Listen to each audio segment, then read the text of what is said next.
আজ সময় এসেছে সাজাতে হবে এই দিনের বাগান,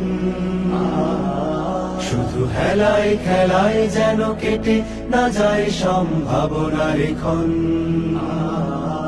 আজ সময় এসেছে সাজাতে হবে এই দিনের বাগান, শুধু হেলায় খেলায় যেন কেটে না যায় সম্ভাবনার ক্ষণ। আজ সময় এসেছে সাজাতে হবে এই দিনের বাগান, শুধু খেলায় খেলায় যেন কেটে না যায় সম্ভাবনার ক্ষণ। نحمده ونصلي على رسوله الكريم أما بعد فأعوذ بالله من الشيطان الرجيم بسم الله الرحمن الرحيم لقد كان لكم في رسول الله أسوة حسنة لمن كان يرجو الله واليوم الآخر وذكر الله كثيرا صدق الله العظيم رب اشرح لي صدري ويسر لي أمري واحلل عقدة من لساني يفقه قولي মিনার চট্টগ্রাম বিশ্ববিদ্যালয়ের আয়োজনে আজকের এই সিরাত প্রোগ্রামে আপনারা যারা উপস্থিত হয়েছেন তাদের সবাইকে জানাচ্ছি আন্তরিক শুভেচ্ছা এবং মোবারকবাদ। আহলান ওয়া সাহলান ওয়া মারহাবান বিকুম ফি হাযাল লিকা আত-তাইয়িব আল মুবারাক। আমরা শুরুতে আল্লাহ রাব্বুল ইজ্জা ওয়াল জালালের দরবারে শুকরিয়া জ্ঞাপন করছি, যিনি আমাদেরকে আজকের এই চমৎকার সন্ধ্যায় চট্টগ্রাম বিশ্ববিদ্যালয়ের সমাজ বিজ্ঞান অনুষদের এই চমৎকার অডিটোরিয়ামে আল্লাহ রাসূল সাল্লাল্লাহু আলাইহি ওয়া আলিহি ওয়াসাল্লামের পবিত্র সিরাত থেকে কিছু আলোচনা শুনবার জন্য আমাদেরকে একত্রিত হওয়ার সুযোগ করে দিয়েছেন। আমরা সবাই কালিমাত শুকর পড়ে নিচ্ছি আলহামদুলিল্লাহ। আজকের এই চমৎকার সিরাত প্রোগ্রামে উপস্থিত আছেন চট্টগ্রাম বিশ্ববিদ্যালয়ের সম্মানিত প্রভিসি মহোদয়, বিভিন্ন অনুষদের সম্মানিত ডিন মহোদয়, head of the departments, professors, ডিগনেটারিজ এবং আমার প্রিয় শিক্ষার্থী ভাই এবং বন্ধুরা, প্রিয় ভাইয়েরা এবং বোনেরা, আমি সবাইকে আবারও আন্তরিক শুভেচ্ছা জানিয়ে শুরু করছি। এখানে অনেক বিদগ্ধ স্কলার্স যারা বেসিক্যালি আমার উস্তাদ সমতুল্য স্টেজে এবং অডিয়েন্সের সারিতে বসে আছেন। আমি আলোচনা না করে স্যাররা যদি আলোচনা করতেন, সেটা যদি আমি শুনতে পারতাম, হয়তো আমি অনেক কিছু শেখার সুযোগ আমার হতো। তারপরেও স্যারদের আদেশক্রমে সামান্য কিছু কথা আমি আজকের এই প্রোগ্রামে উপস্থাপনের চেষ্টা করব ইনশাআল্লাহ বিইذنিল্লাহ। যে টপিকটির উপর আজকের সিরাত প্রোগ্রামে কিছু কথা আমি উপস্থাপন করবার চেষ্টা করব সেটা হচ্ছে প্রফেটিক লিডারশিপ, অর্থাৎ নবুবী নেতৃত্ব। আল্লাহ রাসূল সাল্লাল্লাহু আলাইহি ওয়াসাল্লামের নেতৃত্বের ধরন কেমন ছিল, কৌশলগুলো কেমন ছিল, স্ট্র্যাটেজি কেমন ছিল, রূপরেখা কেমন ছিল, এবং সেখান থেকে লেসন নিয়ে বর্তমান নেতৃত্বকে আমরা কিভাবে আরো ডেভেলপ করতে পারি, ইমপ্রুভ করতে পারি, এ নিয়ে সামান্য কিছু কথা আজকের এই প্রোগ্রামে আমি উপস্থাপন করার চেষ্টা করব ইনশাআল্লাহ বিইذনিল্লাহ। তো মূল আলোচনাতে যাওয়ার আগে আমাদের শুরুতে নেতৃত্ব জিনিসটা কি, what is leadership, what is the essence of leadership, এই বিষয়টা ক্লিয়ার হইতে হবে। এটা ক্লিয়ার হলে আমরা পুরো আলোচনাটা খুব ভালো করে উপভোগ করতে পারবো ইনশাআল্লাহ। আমি অডিয়েন্সের মধ্য থেকে শুনতে চাই যে নেতৃত্ব বলতে আমরা আসলে কি বুঝি, হোয়াট ইজ লিডারশিপ। কেউ কি আপনারা বলবেন যে হোয়াট ইজ লিডারশিপ, নেতৃত্ব মানে কি? জি, নেতৃত্ব মানে নেতা, তারপরে ওদিকে nose the way, shows the way, goes the way, যে রাস্তা চিনে, রাস্তা দেখায়, নিজে রাস্তা দিয়ে হাঁটে, সে নেতা। আর মাশাআল্লাহ, এদিকে ন্যায়ের পথে বা সঠিক পথে পরিচালনা করা। পেছনে এক হাত দেখা যায়, ওই যে এক ভাই। What is leadership to you, বলেন। আচ্ছা,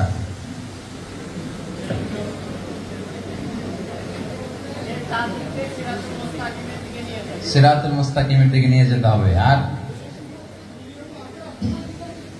আর combining here and hereafter, দুনিয়া এবং আখিরাত দুইটাকে কম্বাইন করতে হবে। ঠিক আছে, অনেক সুন্দর সুন্দর কথা আসছে, সামহাউ কানেক্টেড এগুলো লিডারশিপের সাথে। কিন্তু লিডারশিপ বলতে বেসিকলি যেটা বুঝায় বা আমি যেটা বুঝি, লিডারশিপ মানে অন্যকে প্রভাবিত করবার ক্ষমতা, এটাই হচ্ছে মূলত লিডারশিপ।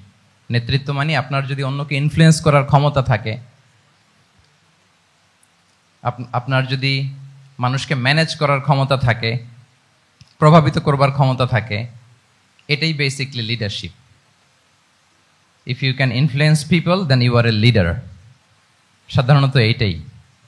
তারপর অন্যান্য যেগুলো আসলো, knows the way, shows the way, goes the way, এগুলো অনেক স্কলাররা বলেছেন। তাহলে প্রথম কথা হচ্ছে, যদি আমরা অন্যকে প্রভাবিত করতে পারি তাহলে বাই ডিফল্ট আমি নেতা হয়ে উঠি।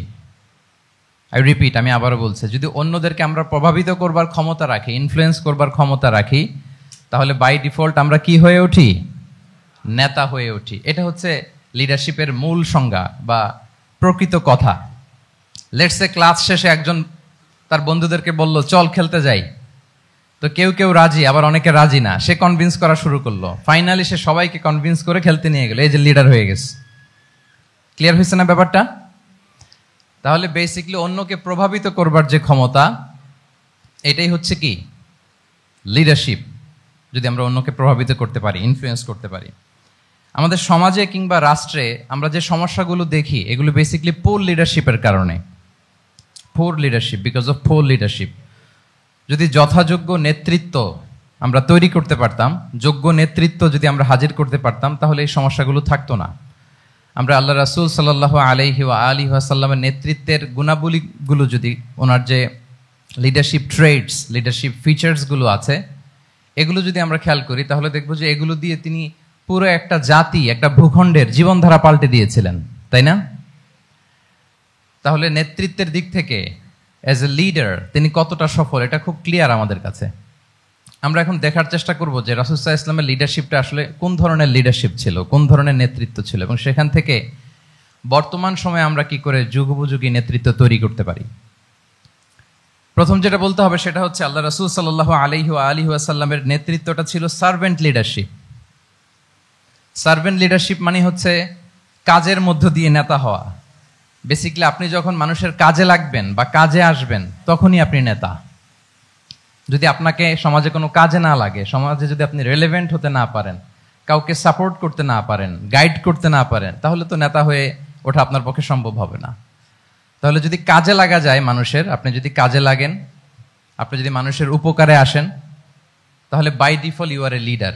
If you are society oriented, if you are people oriented, if you are service oriented, by default you are a leader. আমরা যদি আল্লাহ রাসূল সাল্লাল্লাহু আলাইহি ওয়া আলিহি ওয়াসাল্লামের জীবনের দিকে একটু খেয়াল করি, তাহলে দেখব যে নবী হওয়ার আগেও কিন্তু আল্লাহ রাসূল সাল্লাল্লাহু আলাইহি ওয়াসাল্লামের এই ক্যারেক্টারিস্টিক্স গুলো ছিল, এই ফিচার গুলো ছিল। উনি মানুষের অনেক কাজে এসেছেন, তিনি মানুষকে সাপোর্ট করতেন, বিপদে তাদের পাশে দাঁড়াতেন, তাই না? তিনি তো অফিসিয়ালি 40 বছর বয়সে নবী হলেন, যদিও আল্লাহর এলেমে তিনি অনেক আগে থেকেই নবী। কিন্তু দুনিয়াতে আল্লাহ রাসূল সাল্লাল্লাহু আলাইহি ওয়াসাল্লাম যখন 40 বছর বয়সে উপনীত হলেন, তখনই তো হেরা গুহায় নাজিল হলো, ইকরা বিসমি রাব্বিকাল্লাযী খালাক, read in the name of your lord who has created. এই যে 5টা আয়াত নাজিল হলো, উনি নিয়ে আসলেন, কাঁপতে লাগলেন। খাদিজা রাদিয়াল্লাহু তাআলা আনহার কাছে বললেন যে, মনে হয় আমি মারা যাব, আমাকে কম্বল চাপা দাও, আমার ভয় লাগছে, আমি কাঁপছি। তখন খাদিজা রাদিয়াল্লাহু তাআলা আনহা ওনাকে আশ্বস্ত করলেন, ওয়াল্লাহি লা ইউখজিকাল্লাহু আবাদা, আপনি ভয় পাবেন না, আল্লাহ আপনাকে অপদস্থ করবেন না। ইন্নাকা লা তাসিলুর রাহিমা ওয়া তাসদুকুল হাদিসা, নিশ্চয় আপনি আত্মীয়তার সম্পর্ককে বজায় রাখেন, আপনি সবসময় সত্য কথা বলেন। ওয়া তাহমিলুল কাল্লা, আপনি মানুষের বোঝা বয়ে দেন। ওয়া তাকসিবুল মা'দুমা, যার উপার্জন করার কোনো সক্ষমতা নেই তার জন্য আপনি উপার্জন করেন, তাকে আপনি ফিনান্সিয়াল সাপোর্ট করেন। ওয়া তাকরিউদ দাইফা, আপনি মেহমানকে খাওয়ান। ওয়া তুঈনু আলা নাওয়াইবিল হক, সত্য যেখানে বিপন্ন সেখানে আপনি সত্যের বীর সেনানী হয়ে দাঁড়িয়ে যান। তো এই ফিচার যাদের মধ্যে থাকে, এমন ব্যক্তিত্বকে আল্লাহ তাআলা কখনোই অপমান করতে পারেন না। আপনি চিন্তিত হবেন না, ডোন্ট ওয়ারি অ্যাবাউট ইট, কোনো ভয় নাই, কোনো চিন্তা নাই, আপনি আশ্বস্ত হন। তাহলে দেখেন, এই যে 6টা গুণের কথা খাদিজা রাদিয়াল্লাহু তাআলা আনহা বললেন, এগুলো কিন্তু রাসূল সাল্লাল্লাহু আলাইহি ওয়াসাল্লাম নবী হওয়ার আগের গুণ। অর্থাৎ 40 বছর বয়সে তিনি উপনীত হওয়ার আগেই ওনার এই অভ্যেস ছিল যে উনি অন্যের বোঝা বইয়ে দিতে হেল্প করতেন, মানুষকে সাপোর্ট করতেন। যার উপার্জন করার সুযোগ নাই, ক্ষমতা নাই, তাকে তিনি উপার্জন করে দিতেন, মানে তাকে ফিনান্সিয়ালি সাপোর্ট করতেন, মেহমান খাওয়াতেন। তার মানে নবী হওয়ার আগেই উনি জনকল্যাণমূলক কাজে নিজেকে সম্পৃক্ত রেখেছেন। মানুষকে তিনি সাপোর্ট করতেন, মানুষকে হেল্প করতেন, উনি মানুষের কাজে লাগতেন। আর যে মানুষের কাজে লাগে, মানুষের উপকারে আসে, জনকল্যাণমূলক কাজে নিজেকে সম্পৃক্ত রাখে, বাই ডিফল্ট সে নেতা, বাই ডিফল্ট সে কি নেতা হয়ে যায়। তাহলে to serve before to lead, নেতৃত্ব এটা আসলে পজিশনের সাথে সম্পৃক্ত না, ইটস অল অ্যাবাউট ইনফ্লুয়েন্স। আপনার বাবা নেতা ছিল, আপনি ছেলে, তো আপনি নেতা, এটাকে নেতৃত্ব বলে না। আপনি যদি মানুষকে প্রভাবিত করবার ক্ষমতা হাসিল করেন, মানুষের কাজে আসেন, আপনাকে যদি সমাজে কাজে লাগে, আপনি মানুষকে সাপোর্ট করেন, তখন আপনি নেতা হয়ে ওঠেন। তাহলে রাসূল সাল্লাল্লাহু আলাইহি ওয়াসাল্লামের লিডারশিপটা যদি বুঝতে হয়, প্রথম কথা হচ্ছে ওনার লিডারশিপের প্যাটার্নটা ছিল সার্ভেন্ট লিডারশিপ, মানে সার্ভিস দেওয়ার মধ্য দিয়ে উনি নেতা বনে গেছেন। নবী হওয়ার আগেই ওনার মধ্যে এই ট্রেড ছিল, উনি মানুষকে সার্ভিস দিতেন। আরবিতেও একটা কথা আছে, সাইয়্যিদুল কওমি খাদিমুহুম, মানে যিনি সমাজের নেতা তিনি হবে সমাজের সবচেয়ে বড় খাদেম। যিনি নেতা হবেন তিনি সমাজের সবচেয়ে বড় কি হবেন? খাদেম হবেন। তাহলে রাসূলুল্লাহ সাল্লাল্লাহু আলাইহি ওয়া আলিহি ওয়াসাল্লামের লিডারশিপটা ছিল সার্ভেন্ট লিডারশিপ। আমি টোটাল, যদি সময় আমাকে পারমিট করে, বসার যে সিটিং ক্যাপাসিটি তার চেয়ে শ্রোতা মাশাআল্লাহ অনেক বেশি, সাফোকেটিংও হচ্ছে। যদি আপনারা অধৈর্য না হয়ে যান, মোট 12টা পয়েন্ট আলোচনা করবার চেষ্টা করবেন ইনশাআল্লাহ বিইذنিল্লাহ। তাহলে প্রথম পয়েন্টটা হচ্ছে, আমি আবার মাঝে মাঝে একটু জিজ্ঞেস করব, দেখবো যে আছেন কিনা আমার সাথে। প্রথম পয়েন্টটা কি? এই তো বলতে পারছে একজন, সবাই বলি প্রথম পয়েন্টটা কি? সার্ভেন্ট লিডারশিপ, মানে to serve before to lead. নেতা হওয়ার আগে খাদেম হইতে হবে। কি হইতে হবে? খাদেম হইতে পারলে আপনি বাই ডিফল্ট কি নেতা। তাহলে আল্লাহ রাসূল সাল্লাল্লাহু আলাইহি ওয়া আলিহি ওয়াসাল্লামের নেতৃত্বের প্রথম কথা হচ্ছে ওনার লিডারশিপ প্যাটার্নটা ছিল সার্ভেন্ট লিডারশিপ। এটা হচ্ছে নাম্বার 1। 2 নাম্বার কথা হচ্ছে নেতৃত্বের জন্য যেটা লাগে সেটা হচ্ছে কম্পিটেন্স। কিছু কম্পিটেন্স লাগে, এর মধ্যে অন্যতম কম্পিটেন্স হচ্ছে এলোকুয়েন্স, বাগ্মিতা, বক্তব্যের পারঙ্গমতা, এটা লাগে। মানে যিনি নেতা হবেন তিনি কথা বলতে জানতে হবে, কথা বলতে পারতে হবে। এবার বলেন তো, আল্লাহ রাসূল সাল্লাল্লাহু আলাইহি ওয়াসাল্লামের এই কোয়ালিটিটা ছিল কি ছিল না? অসাধারণ কমিউনিকেশন স্কিল ছিল আল্লাহ রাসূল সাল্লাল্লাহু আলাইহি ওয়া আলিহি ওয়াসাল্লামের। এবং ওনার পাবলিক স্পিকিং এর যে কি দক্ষতা, আমরা ওনার বিভিন্ন বক্তব্যে, ওনার জুমার খুতবায়, ওনার বিভিন্ন আলোচনায়, বক্তব্যগুলো থেকে আমরা বুঝতে পারি। তাহলে নেতা হইতে হলে তার এলোকুয়েন্স লাগে, বাগ্মিতা লাগে।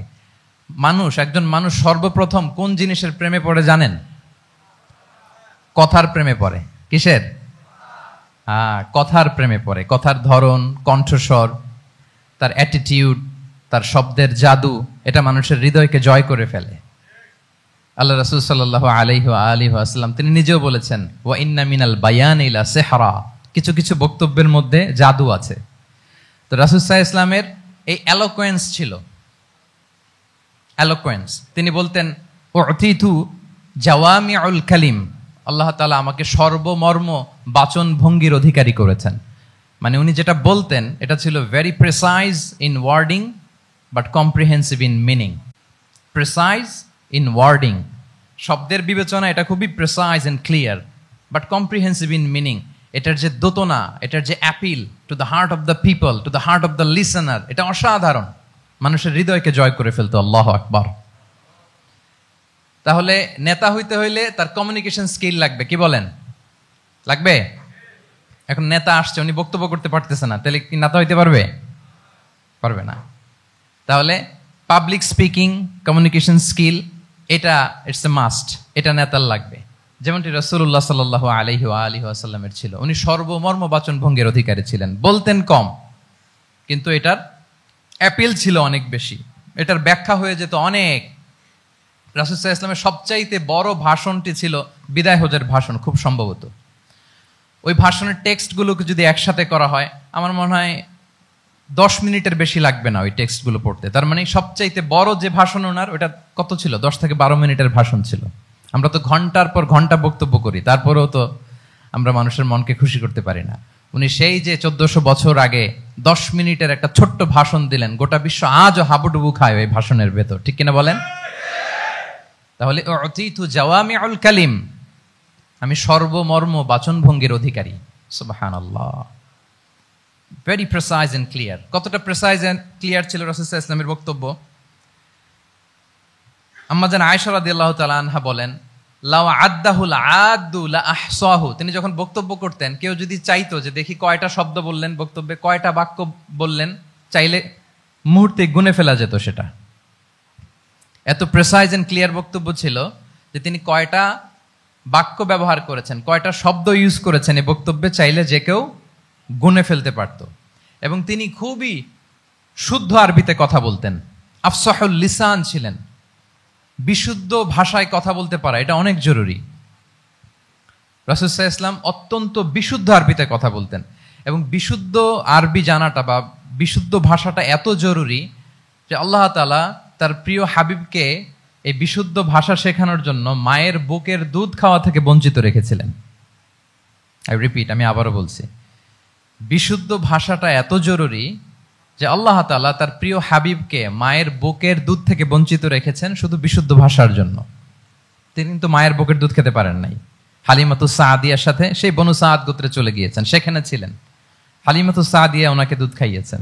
এরপরে যখন মরুভূমির চমৎকার পরিবেশে একেবারে বিশুদ্ধ আরবি তিনি শিখেছেন, আবার শিশু মুহাম্মদ সাল্লাল্লাহু আলাইহি ওয়াসাল্লামকে তিনি তার মায়ের কাছে ফিরিয়ে দিয়েছেন। তাহলে চিন্তা করে দেখেন যে বিশুদ্ধ ভাষার জন্য মায়ের বুকের দুধকে স্যাক্রিফাইস করা হয়েছে। আল্লাহু আকবার।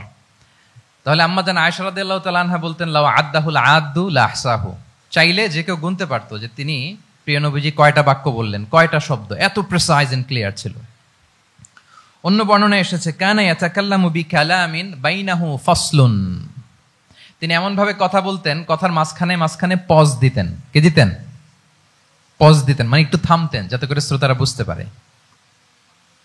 ইয়াতাকাল্লামু বিকালামিন বাইনাহু ফাসলুন, বলতে বলতে মাঝে মাঝে একটা পজ দিতেন যাতে সবাই বুঝতে পারে।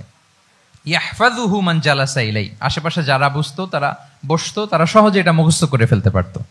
পজ দিয়ে দিয়ে, থেমে থেমে, এত চমৎকার করে ওনার প্রেজেন্টেশন ছিল, বক্তব্য মালাগুলো ছিল, ফলে যারা শুনতেছে ইজিলি মুখস্থ করে ফেলতে পারতো। এবং গুরুত্বপূর্ণ কথা তিনি এমফাসাইজ করতেন, 3 বার বলতেন।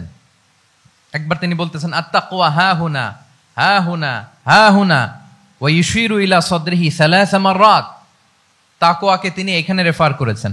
আমরা তো মনে করি তাকওয়া সব ঢুকে গেছে এখানে, তাকওয়া ঢুকে গেছে টুপিতে, তাকওয়া ঢুকে গেছে জামাতে, এগুলো তাকওয়ার একটা নমুনা। কিন্তু আল্লাহ রাসূল সাল্লাল্লাহু আলাইহি ওয়াসাল্লাম বলেছেন তাকওয়া এখানে এখানে এখানে, এভাবে 3 বার তিনি ইঙ্গিত করেছেন।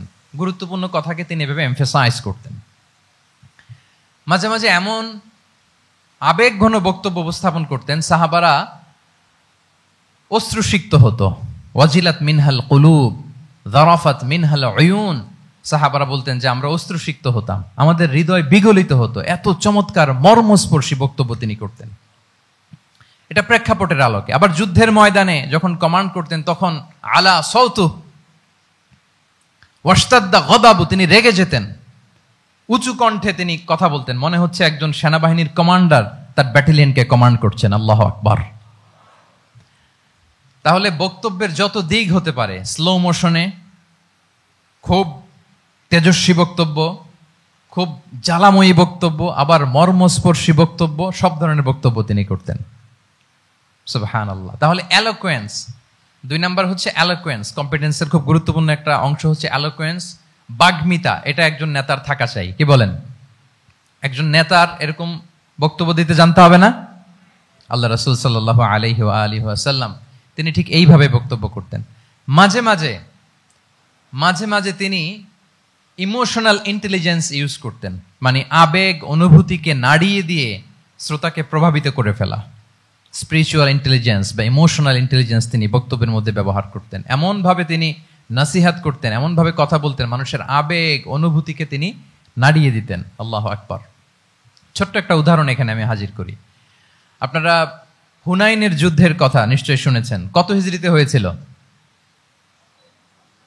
হ্যাঁ, আজকে তো অনেক পুরস্কার বিজয়ীদেরকে দেখলাম আমরা, মাশাআল্লাহ। কত? 8ম হিজরি। তার মানে মক্কা বিজয়ের ইমিডিয়েট পরেই, কয়েক সপ্তাহ পরেই তো হুনাইনের যুদ্ধ হয়েছিল। তো এই হুনাইনের যুদ্ধে অনেক ওয়ার বুটিজ মুসলমানদের করতলগত হয়েছিল, মানে অনেক গানিমাত, অনেক সম্পদ ওনারা যুদ্ধ শেষে যুদ্ধলব্ধ সম্পদ হিসেবে পেয়েছিলেন। 24,000 উট। কত উট? 24,000 উট, প্রায় 40,000 ভেড়া। এত পরিমাণ গনিমত যখন রাসূল সাল্লাল্লাহু আলাইহি ওয়াসাল্লাম পেলেন, তিনি এগুলো বন্টন করতে শুরু করলেন। কিন্তু রাসূল সাল্লাল্লাহু আলাইহি ওয়াসাল্লাম তিনি বন্টন করতে যে আনসারি সাহাবীদেরকে, অর্থাৎ মদিনার যে সাহাবারা, তাদেরকে কিছুই দিলেন না, বরং তিনি মক্কার সাহাবাদেরকে দিলেন, অন্যান্য গোত্রের লোকদেরকে দিলেন, আশেপাশের সবাইকে দিলেন, কিন্তু দিলেন না কাদেরকে? আনসারি সাহাবীদেরকে। তো ফলে এত বিশাল ওয়ার বুটিজ, এর মধ্যে থেকে কিছুই আনসারিরা পেল না। ওনাদের মধ্যে ক্ষোভের জন্ম নিল, ওনাদের মধ্যে একটু অসন্তোষ তৈরি হলো, ক্ষোভের জন্ম হলো, এবং ক্ষোভ থেকে ওনারা সমালোচনা করতে আরম্ভ করলেন আল্লাহ রাসূল সাল্লাল্লাহু আলাইহি ওয়াসাল্লামের। এবং সমালোচনা করতে করতে এটা এমন পর্যায়ে চলে গেল, এক পর্যায়ে তারা বলতে আরম্ভ করলো যে আমরা ওনার জন্য জান দিলাম, জীবন দিলাম, আজকে উনি এত সম্পদ পেয়ে সব নিজ এলাকার লোকদের মাঝে বন্টন করে দিল, এটা কি ঠিক করলো উনি? আল্লাহ তাআলা আল্লাহর নবীকে ক্ষমা করুক, আল্লাহ তার রাসূলকে ক্ষমা করুক। মানে কেমন যেন রাসূল একটা ভুল করে ফেলছেন, রাসূল সাল্লাল্লাহু আলাইহি ওয়াসাল্লাম ওনাদেরকে দিতে বাধ্য ছিলেন, এটা যেহেতু দেন নাই, আল্লাহ তার রাসূলকে ক্ষমা করুক, এরকম একটা কথা তারা বলে ফেললেন। তো এটা তো অনেক বড় কথা। আল্লাহ রাসূল সাল্লাল্লাহু আলাইহি ওয়া আলিহি ওয়াসাল্লাম যখন এই কথা শুনলেন, তখন তিনি আনসারী সাহাবীদেরকে জড়ো করে একটা গেট টুগেদার করে এমন ইমোশনালি ওনাদেরকে কাবু করলেন, ইমোশনাল ইন্টেলিজেন্স ইউজ করলেন। এখানে তারা এসেছিল ক্ষোভ নিয়ে, অসন্তোষ নিয়ে, পরে সবাই কান্না করে রাসূল সাল্লাল্লাহু আলাইহি ওয়াসাল্লামের কাছে ক্ষমা চেয়ে সেই মজলিস থেকে উঠতে বাধ্য হয়েছে। তিনি সবাইকে ডেকে বললেন, ইয়া মা'আশারাল আনসার, আলাম আতিকুম দুল্লালান ফাহাদাকুমুল্লাহ ওয়া আলাতান ফাআগনাকুমুল্লাহ ওয়া আ'দাআন ফাআল্লাফাল্লাহু বাইনা কুলুবিকুম। চমৎকার চমৎকার এক্সপ্রেশন, যে ওহে আনসাররা, আমি কি তোমাদেরকে পথভ্রষ্ট পাইনি, পথহারা পাইনি? আমার ওসিলায় তোমরা হেদায়েতের দেখা পেয়েছো। আমি কি তোমাদেরকে নিঃস্ব পাইনি? আমার ওসিলায় তোমরা সমৃদ্ধ হয়েছো, সম্পদশালী হয়েছো। আমি কি তোমাদেরকে যুদ্ধরত অবস্থায় পাইনি? আউস খাজরাজ তোমরা তো ফাইট করতেছিলে ইচ আদার, আমি যে তোমাদের মধ্যে সম্প্রীতি আর ভালোবাসার মেলবন্ধনে তোমাদেরকে একত্রিত করে দিলাম। আওয়াজাতুম ফি আনফুসিকুম ফি লুআআতিম মিনাদ দুনিয়া, আর দুনিয়ার সামান্য কিছু জিনিসের কারণে তোমরা মনে কষ্ট পাচ্ছ, যেটা দিয়ে আমি কিছু নমুসলিমদের হৃদয়কে আকৃষ্ট করছিলাম। তাআল্লাফতু বিহা কওমান লিয়ুসলিমু ওয়া ওয়াকালতুকুম ইলা ইসলামিকুম, আমি কিছু নমুসলিমদেরকে এগুলো দিয়ে তাদের হৃদয়টাকে ইসলামের প্রতি আরো অ্যাট্রাক্টেড করতেছিলাম, আর তোমাদেরকে তোমাদের ইসলামের উপরই আমি ছেড়ে দিয়েছি। আমি জানি আমার আনসাররা, তাদের হৃদয়ে যে ইসলাম আছে এটাই তাদের জন্য যথেষ্ট।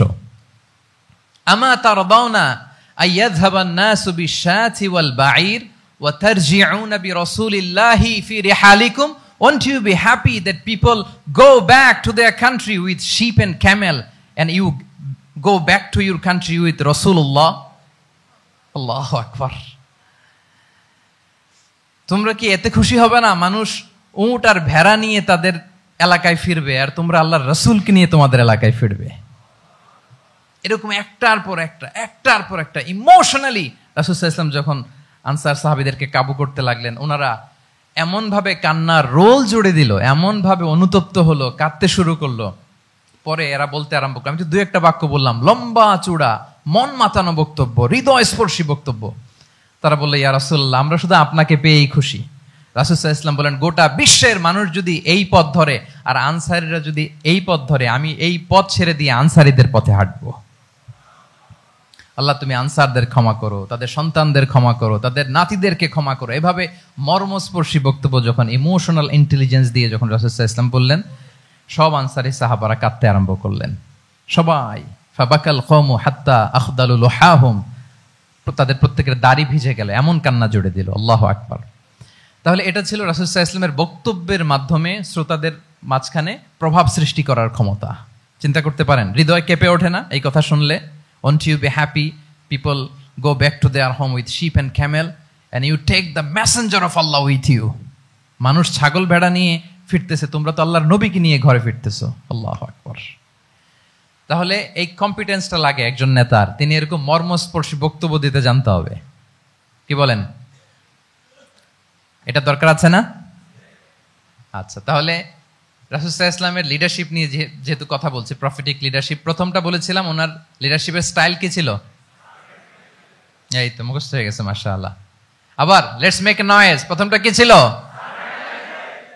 Servant leadership. 2 নম্বরে এলোকুয়েন্স, বাগ্মিতা, বক্তব্যের পারঙ্গমতা চাই একজন নেতার মধ্যে, যেটা আল্লাহ রাসূল সাল্লাল্লাহু আলাইহি ওয়াসাল্লামের ছিল, এবং সেখান থেকে আমাদের শেখার আছে, নেয়ার আছে, কিভাবে তিনি বক্তব্য করতেন, কিভাবে জটিল কথাকে সহজ করে উপস্থাপন করতেন, কিভাবে এত চমৎকার করে তিনি ক্রাউড হ্যান্ডেল করতেন।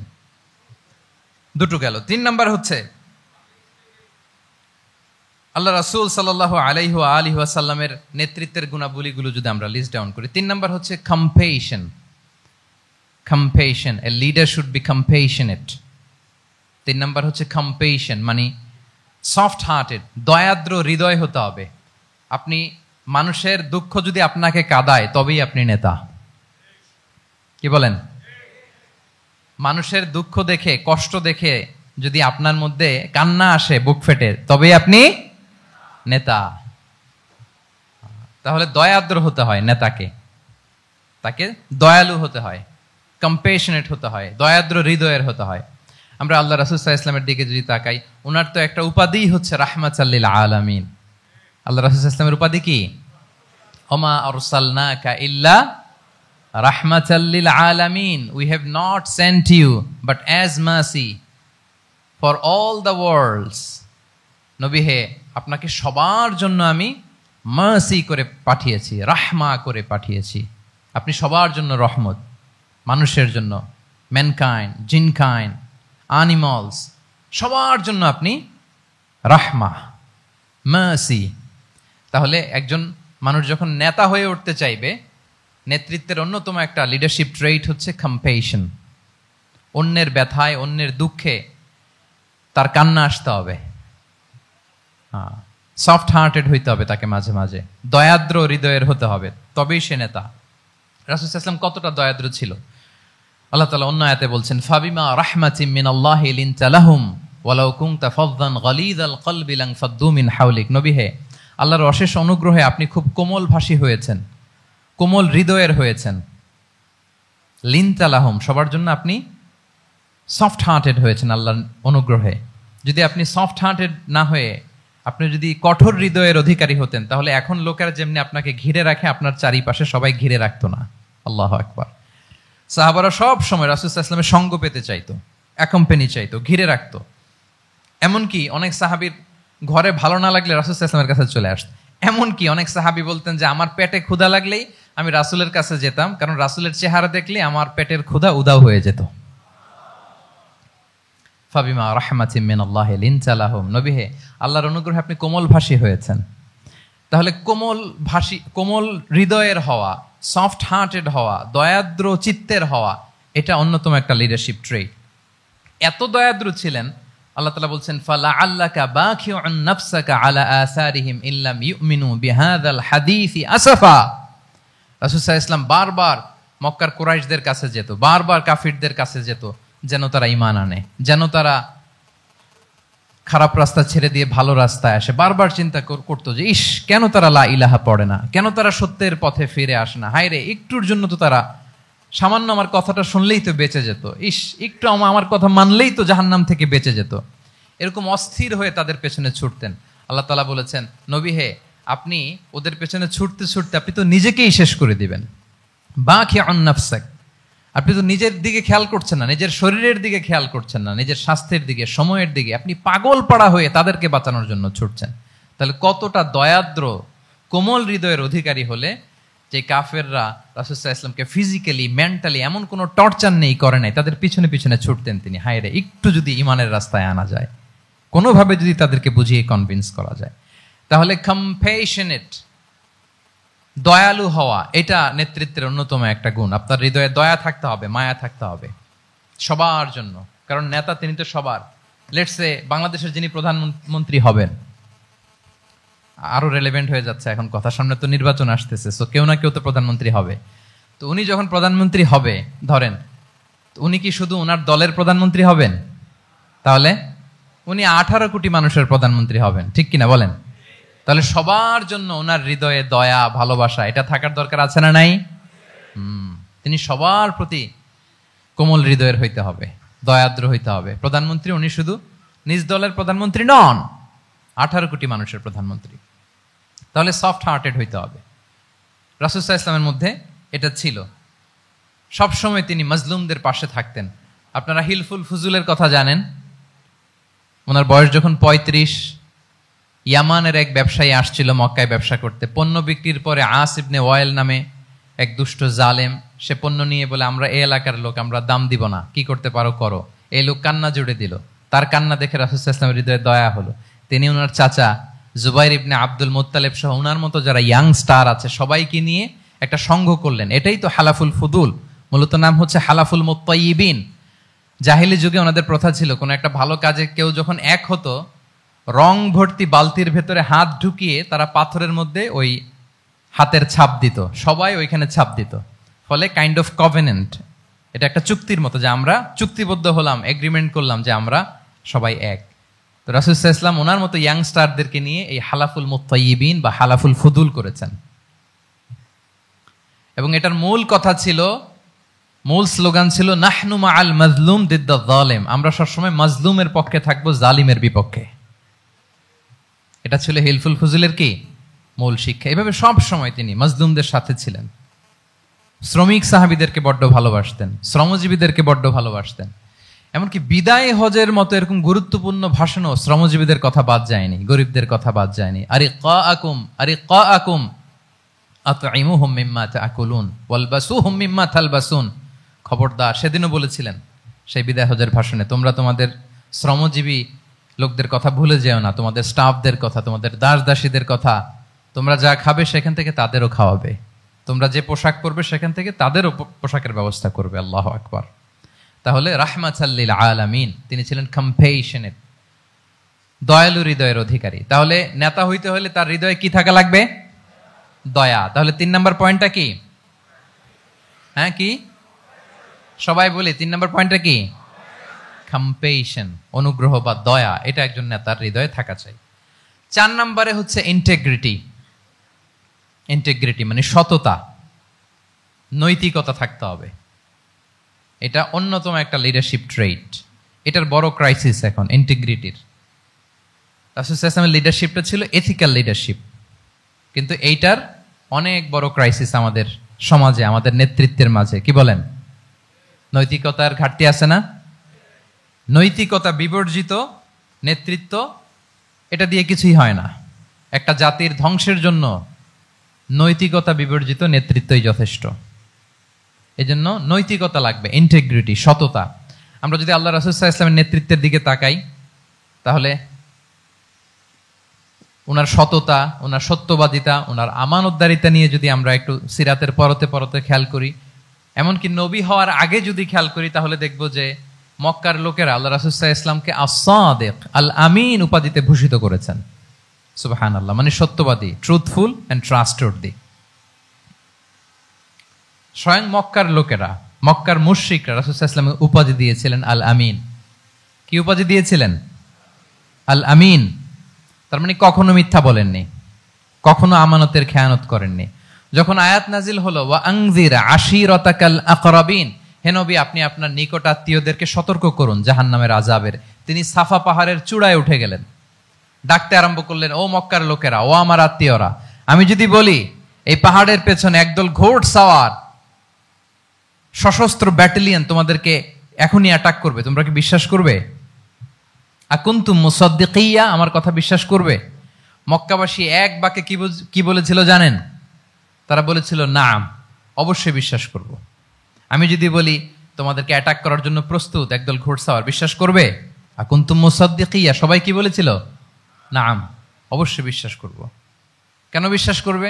বলে যে মা জাররাবনা আলাইকা ইল্লা সিদকা, we have never ever experienced a single lie from you in our life. আমরা জীবনে কোনোদিন তোমার মিথ্যা বলতে শুনি নাই। আল্লাহু আকবার।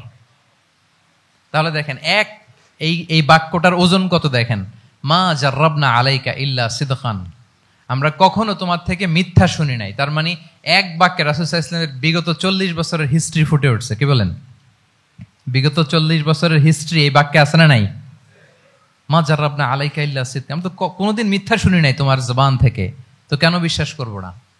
কি নিঃসংকোচ স্বীকৃতি এলাকার লোকদের, জীবনে আমরা কোনোদিন তোমার মুখ থেকে মিথ্যা শুনি নাই, তো তুমি যদি বলো যে ঘোড়সাওয়ার অ্যাটাক করার জন্য রেডি, অবশ্যই বিশ্বাস করবো তুমি সত্যবাদী। আল্লাহু আকবার। এইটা আমাদের সমাজে অনেক বড় ক্রাইসিস, আমানতদারিতা, ট্রাস্টওয়ার্দিনেস, মানে উল্টা হয়ে গেছে। যেটা সবচেয়ে ইন্টিগ্রিটি বেশি দরকার ছিল, এটা আমাদের কম। সো এখান থেকে আমাদের শিখতে হবে, অনেক কিছু রিভাইজ করতে হবে আমাদেরকে। এই যে নতুন বাংলাদেশের চমৎকার সময় এসেছে, আর 54 বছরও হয়তো আমরা এই সুযোগ পাবো না, ঠিক কিনা? এজন্য আমাদেরকে শিখতে হবে রাসূল সাল্লাল্লাহু আলাইহি ওয়াসাল্লামের যে ইন্টিগ্রিটি, ওনার যে ট্রাস্টওয়ার্দিনেস, এই আমানতদারিতা থেকে আমাদেরকে শিখতে হবে। আমাদের নেতাদেরকেও আমানতদার হইতে হবে। প্রিয় ভাইয়েরা, তাহলে নেতাকে আস্থার জায়গা তৈরি করে নিতে হয়। রাসূল সাল্লাল্লাহু আলাইহি ওয়াসাল্লাম এটা ধীরে ধীরে তৈরি করেছেন। আপনারা জানেন যে উনি নবুয়তের আগে পার্টনারশিপে বিজনেস করতেন খাদিজা রাদিয়াল্লাহু তাআলা আনহার সাথে, মানে খাদিজা রাদিয়াল্লাহু তাআলা আনহার ইনভেস্টমেন্ট আর উনি শ্রম দিতেন। তো উনি সিরিয়াতে গিয়েছেন পণ্য নিয়ে, মালামাল নিয়ে। ওনার ব্যবসা বাণিজ্যের ধরন কেমন এটা দেখবার জন্য খাদিজা রাদিয়াল্লাহু তাআলা আনহা ওনার এক বান্ধবীকে পাঠিয়েছিলেন ওই ক্যারাভ্যানে, ওই কাফেলায়। নাম ছিল মাইসারা। কি নাম? মাইসারা। তো মাইসারাকে বলেছে, মাইসারা তুমি দেখবা যে টাকা পয়সা আবার উল্টাপাল্টা করে কিনা, ঠিকঠাক মতো ব্যবসা করে কিনা, আমার huge investment, on behalf of me তুমি এই ক্যারাভানে থাকবে আর দেখবে যে মোহাম্মদ ঠিকঠাক বিজনেসটা করে কিনা। আল্লাহু আকবার। মাইসারা এই সফর শেষে এসে খাদিজা রাদিয়াল্লাহু তাআলা আনহার কাছে এমন পজিটিভ রিভিউ দিয়েছে, এই রিভিউ শুনেই খাদিজা রাদিয়াল্লাহু তাআলা আনহা বিষ্ণু ইসলামকে বিয়ে করার জন্য রাজি হয়ে গেছেন। আলহামদুলিল্লাহ। মাইসারা এসে রিভিউ দিতে লাগলো যে মোহাম্মদ সে সবার চেয়ে আলাদা সাল্লাল্লাহু আলাইহি ওয়াসাল্লাম। তার ওঠা বসা, তার চলন বলন, তার কথন, তার ডিলিংস, তার লেনদেন সব আলাদা, অসাধারণ তিনি। আল্লাহু আকবার, তিনি অসাধারণ। তাহলে মাইসারার রিভিউ শুনে আল্লাহু আকবার খাদিজা রাদিয়াল্লাহু তাআলা আনহা তিনি অবাক হয়ে গেলেন এবং তিনি বিয়ের প্রস্তাব পাঠালেন। রাসূল সাল্লাল্লাহু আলাইহি ওয়াসাল্লামের এই আমানতদারিতায় মুগ্ধ হয়ে কি করলেন? বিয়ের প্রস্তাব পাঠালেন। তাহলে কি পরিমাণে ট্রাস্টওয়ার্দিনেস ওনার ছিল। এবং মজার ব্যাপার, আরো মজার ব্যাপার হচ্ছে মক্কার কুরাইশরা, মক্কার লোকেরা রাসূল সাল্লাল্লাহু আলাইহি ওয়াসাল্লামের কাছে এসে আমানতের সম্পদ গচ্ছিত রাখতো। আবু জাহেলের কাছে রাখতো না, উতবা, শাইবা, ওয়ালিদ ইবনে মুগিরা কারো কাছে রাখতো না। খেয়াল করে দেখেন, দল করে আবু জাহেলের, দল করে কার? কিন্তু আমানত রাখে কার বাসায়? কি অবাক করা কাণ্ড না? কর্মী হচ্ছে আবু জাহেলের, কিন্তু আমানতের সম্পদ রাখে কার কাছে? মুহাম্মদ সাল্লাল্লাহু আলাইহি ওয়াসাল্লামের বাসায়। রাসূল সাল্লাল্লাহু আলাইহি ওয়াসাল্লাম যেদিন হিজরত করবেন, উনি সাইয়েদনা আলী রাদিয়াল্লাহু তাআলা আনহুকে অ্যাসাইন করে গিয়েছেন যে আলী তুমি থাকো, তুমি কয়েকদিন পরে মদিনায় হিজরতে যাবা, আমার কাছে যত আমানতের সম্পদ আছে এগুলো তুমি আগে বিলি করে তারপরে যাবে। রাসূল সাল্লাল্লাহু আলাইহি ওয়াসাল্লাম আবু বকর রাদিয়াল্লাহু তাআলা আনহুকে নিয়ে চলে গেলেন। আলী রাদিয়াল্লাহু তাআলা আনহুর টানা 3 দিন লেগেছে যে ডিপোজিটগুলো রাসূল সাল্লাল্লাহু আলাইহি ওয়াসাল্লামের কাছে ছিল, আমানতের যে জিনিসগুলো ছিল এগুলো বন্টন করতে সাইয়েদনা আলী রাদিয়াল্লাহু তাআলা আনহু 3 দিন সময় নিয়েছেন। 3 দিন। এত পরিমাণ আমানতের সম্পদ রাসূল সাল্লাল্লাহু আলাইহি ওয়াসাল্লামের কাছে ছিল। আল্লাহু আকবার। তাহলে এই আমানতদারিতা, সততা, অনেস্টি, ট্রাস্টওয়ার্দিনেস এটা অনেক জরুরি নেতৃত্বের জন্য। নেতা হতে চাইলে তাকে আমানতদার হইতে হবে। যদি একজন ট্রু লিডার কেউ হতে চায়, তার মধ্যে আমানতদারিতা চাই। কি চাই? আমানতদার। তাহলে ইন্টিগ্রিটি। 4 নম্বর পয়েন্ট কি ছিল? ইন্টিগ্রিটি। আপনারা বোরিং হচ্ছেন না তো? কষ্ট হচ্ছে? আচ্ছা। 5 নম্বরে হচ্ছে good interaction with followers. Good interaction with followers মানে নেতার তার ফলোয়ারের সাথে কি লাগবে? ভালো ইন্টারেকশন লাগবে, সুন্দর একটা সম্পর্ক লাগবে, ভালো বোঝাপড়া চাই। একজন ভালো নেতৃত্বের বৈশিষ্ট্য হচ্ছে নেতা তার ফলোয়ারের সাথে কি করবে? ইন্টারেক্ট করবে। এখানেই বস আর লিডারের মধ্যে পার্থক্য। বস কি করে? খালি হুকুম, অর্ডার করে শুধু। বসের কাজ হচ্ছে এই ডুজ এন্ড ডোন্টস বলে দেয়, এইটা করা যাবে ওইটা করা যাবে, মানে অর্ডার করে, ডিরেক্ট করে। কিন্তু লিডার কি করে?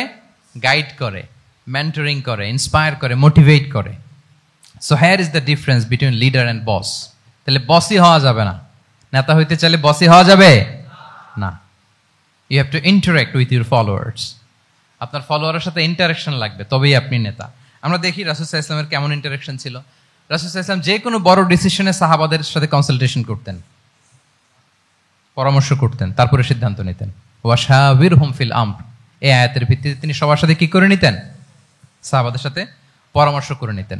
আপনারা দ্বিতীয় হিজরির যে বদরের যুদ্ধের কথা জানেন, বদরের প্রান্তরটা মদিনা থেকে প্রায় 130 কিলো দক্ষিণ পশ্চিমে। তো ওখানে গেলেন মদিনা থেকে তিনি, যাওয়ার পরে এক জায়গায় তিনি সেনা ক্যাম্প স্থাপন করলেন। স্থাপন করার পরে হাব্বাব ইবনুল মুনজির রাদিয়াল্লাহু তাআলা আনহু তিনি জিজ্ঞেস করলেন, ইয়া রাসূলুল্লাহ, এই যে আপনি এই জায়গায় বদরের প্রান্তরে সেনা শিবির স্থাপন করলেন, সেনা ক্যাম্প স্থাপন করলেন, এটা কি আল্লাহর দেখিয়ে দেয়া কোনো জায়গা নাকি আপনার ইচ্ছায়? তিনি বললেন, আমানজিলান আনসালাকাল্লাহু লাইসা লানা আন নাতাকদ্দামাহু ওয়ালা নাতাআখারা আনহু। এটা কি একেবারে ফিক্সড আল্লাহর পক্ষ থেকে ওহী যে এখানেই সেনা শিবির স্থাপন করতে হবে, নাকি আমহুয়া রায়ু ওয়াল হারবু ওয়াল মাকিদা, নাকি এটা যুদ্ধের কৌশল হিসেবে আপনি নিজ থেকে করেছেন? রাসূল সাল্লাল্লাহু আলাইহি ওয়াসাল্লাম বললেন, না, এটা কোনো ওহী না। আমার কাছে মনে হয়েছে, আমার যে অ্যানালিসিস, আমার মনে হয়েছে বদরের যুদ্ধে এখানেই আমাদের পজিশনিংটা হইলে ভালো হয়। হাব্বাব ইবনে মুনজির রাদিয়াল্লাহু তাআলা আনহু বলেন, না, ইদান লাইসা হাযা বিমানসিল ইয়া রাসূলুল্লাহ, তাহলে এইখানে যদি আপনার নিজ থেকে আপনি এটা ডিসাইড করেন, আমি আপনার অনুমতিক্রমে বলতে চাই ইয়া রাসূলুল্লাহ, এটা সুন্দর জায়গা হয়নি। সুন্দর জায়গা হয়নি? তাহলে কোথায়? হাব্বাব বললেন, ওইখানে, ওই যে বদরের একটা কুয়া আছে, এখানে পানির সোর্স আছে, আমরা যদি ওইখানে একটা ব্লকেট দিয়ে দাঁড়াতে পারি, তাহলে কোরাইশরা এসে আর পানি খেতে পারবে না, ওরা পানি না খেয়েই মরবে, যুদ্ধেও মরবে, পানির অভাবেও মরবে। আল্লাহু আকবার। এক মুহূর্ত দেরি করলেন না রাসূল সাল্লাল্লাহু আলাইহি ওয়াসাল্লাম। এই অপিনিয়ন পাওয়ার সাথে সাথেই বললেন, এই সেনা ক্যাম্প এখান থেকে উঠে হাব্বাব যেখানে বলেছে ওইখানে যে সেনা শিবির স্থাপন করো। এক সেকেন্ডও দেরি করেন নাই। তাহলে কোনো ইগোইস্টিক ঝামেলা ছিল না, ভেরি অ্যাকোমোডেটিভ ছিলেন রাসূল সাল্লাল্লাহু আলাইহি ওয়াসাল্লাম।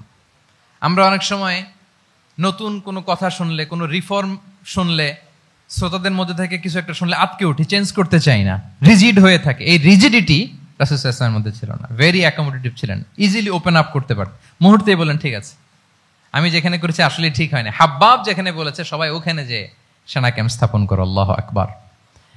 উনি চাইলে বলতে পারতেন, এই হাব্বাব, তুমি কি আমার চেয়ে বেশি বুঝো? আমি তো নবী, তুমি আমার উম্মাহ, আমার কাছে ওহী আসে। কোনো ধরনের আর্গুমেন্টে না যে সরাসরি রাসূল সাল্লাল্লাহু আলাইহি ওয়াসাল্লাম এটাকে মেনে নিলেন। আল্লাহু আকবার। তাহলে এই যে ইন্টারাকশন, দেখেন কত চমৎকার ইন্টারাকশন ছিল সাহাবীদের সাথে রাসূলুল্লাহ সাল্লাল্লাহু আলাইহি ওয়া আলিহি ওয়াসাল্লামের। তাহলে good interaction with your followers, এটা জরুরি। আমরা যদি খন্দকের ঘটনা দেখি, খন্দকের যে পরীক্ষা খনন করা হয়েছিল, এটা কিন্তু কোনো মদিনার বা মক্কার কোনো আরাবিয়ান সাহাবাদের কাছ থেকে এই পরামর্শ আসেনি। এসেছে কার কাছ থেকে? সালমান আল ফারিসি। বাড়ি কই? সেই ইরান, ইয়ামান না, ইরানে। উনি হি ওয়াজ পার্সিয়ান, উনি ইরান থেকে আসছে। ফারিসি, সালমান আল ফারিসি, পারস্য থেকে আসা। উনার কথা অনুযায়ী তিনি বলেছেন সালমানু মিন্না আহলাল বাইত, ওনাকে আহলে বাইতের স্ট্যাটাস তিনি দিয়েছেন। আল্লাহু আকবার। তাহলে ইজিলি তিনি সাহাবীদের কাছ থেকে চমৎকার অপিনিয়ন আসলে সেটাকে পিক করতেন এবং তাদের সাথে চমৎকার ইন্টারাকশন ছিল। সাহাবীদের সাথে, ফলোয়ারদের সাথে ওনার কতটা গভীর ইন্টারাকশন ছিল, ছোট্ট একটা হাদিস বলে, হাদিসটা সহিহ মুসনাদে আহমদ ইবনে হাম্বালে এসছে, আমি এই পয়েন্টটা শেষ করছি। রাসূল সাল্লাল্লাহু আলাইহি ওয়াসাল্লামের যুগে এক সাহাবী ছিল, তার নাম ছিল জাহির ইবনে হারাম আল আশজাঈ। জাহির, সাহাবীর নাম কি? সবাই বলুন, কি নাম? জাহির রাদিয়াল্লাহু তাআলা আনহু। উনি মদিনায় থাকতেন না, উনি মরুপল্লীতে থাকতেন, মানে বেদুইন ছিলেন আর কি। মদিনা তো শহর, সিটি, উনি সিটিতে থাকতেন না, উনি থাকতেন মরুপল্লীতে। ওখানে তিনি অর্গানিক ফলমূল, শাকসবজি চাষ করতেন। রাসূল সাল্লাল্লাহু আলাইহি ওয়াসাল্লাম ওনার এই অর্গানিক ফলমূল আর শাকসবজি খুব পছন্দ করতেন। ফলে উনি প্রায় সেই মরুপল্লী থেকে রাসূল সাল্লাল্লাহু আলাইহি ওয়াসাল্লামের জন্য অর্গানিক ফ্রেশ ফ্রুট আর শাকসবজি মদিনায় নিয়ে আসতেন এবং এগুলো ফ্রিতে দিতেন রাসূল সাল্লাল্লাহু আলাইহি ওয়াসাল্লামকে অ্যাজ এ গিফট। উপহার হিসেবে রাসূল সাল্লাল্লাহু আলাইহি ওয়াসাল্লামকে মরুপল্লী থেকে চাষ করে আনা ফলমূল, শাকসবজি দিতেন। আর কিছু শাকসবজি, ফলমূল তিনি মদিনার বাজারে বিক্রি করতেন। তো একবার তিনি এসে রাসূল সাল্লাল্লাহু আলাইহি ওয়াসাল্লামকে অর্গানিক এই ফ্রুটগুলো দিয়ে বাকিগুলো মদিনার বাজারে বিক্রি করতেছেন। রাসূলুল্লাহ সাল্লাল্লাহু আলাইহি ওয়া আলিহি ওয়াসাল্লাম বাজার ভ্রমণে গেলেন, যে দেখে ওই তো জাহির, উনি আবার কানা রজুলান দামিমান, একটু কুৎসিত দেখতে, একটু খাটো কুৎসিত শ্যামবর্ণের ছিলেন। তো ওনাকে দেখেই রাসূল সাল্লাল্লাহু আলাইহি ওয়াসাল্লাম পিছন থেকে এরকম ঝাপটে ধরলেন, পিছন থেকে হাগ করলেন আর কি।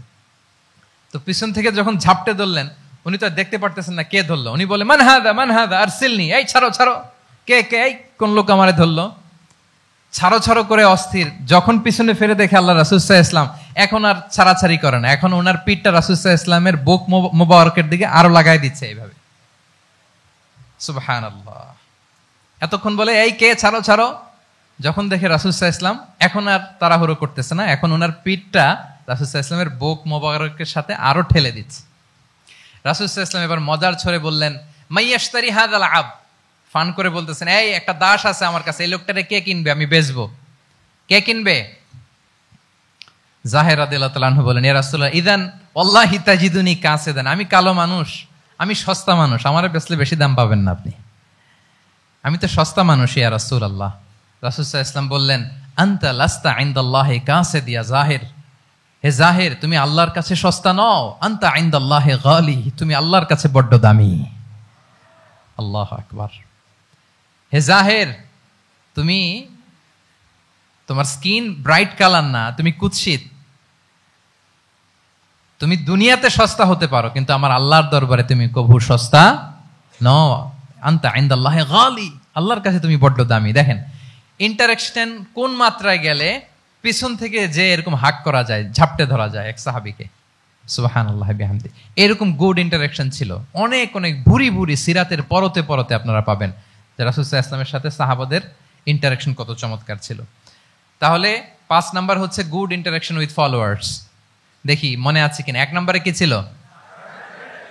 2 নম্বরে, 3 নম্বরে কম্প্যাশন, 4 নম্বরে ইন্টিগ্রিটি, 5 নম্বরে মাশাআল্লাহ গুড ইন্টারেকশন উইথ ফলোয়ার্স। 6 নম্বরে হচ্ছে কারেজ, সাহসিকতা। নেতা হইতে হইলে সাহস লাগবে না? নেতারে বাঁচানোর জন্য কর্মীরা দৌড়াইতেছে সামনে, নেতা যদি ছোটে পেছনে, তাহলে হবে?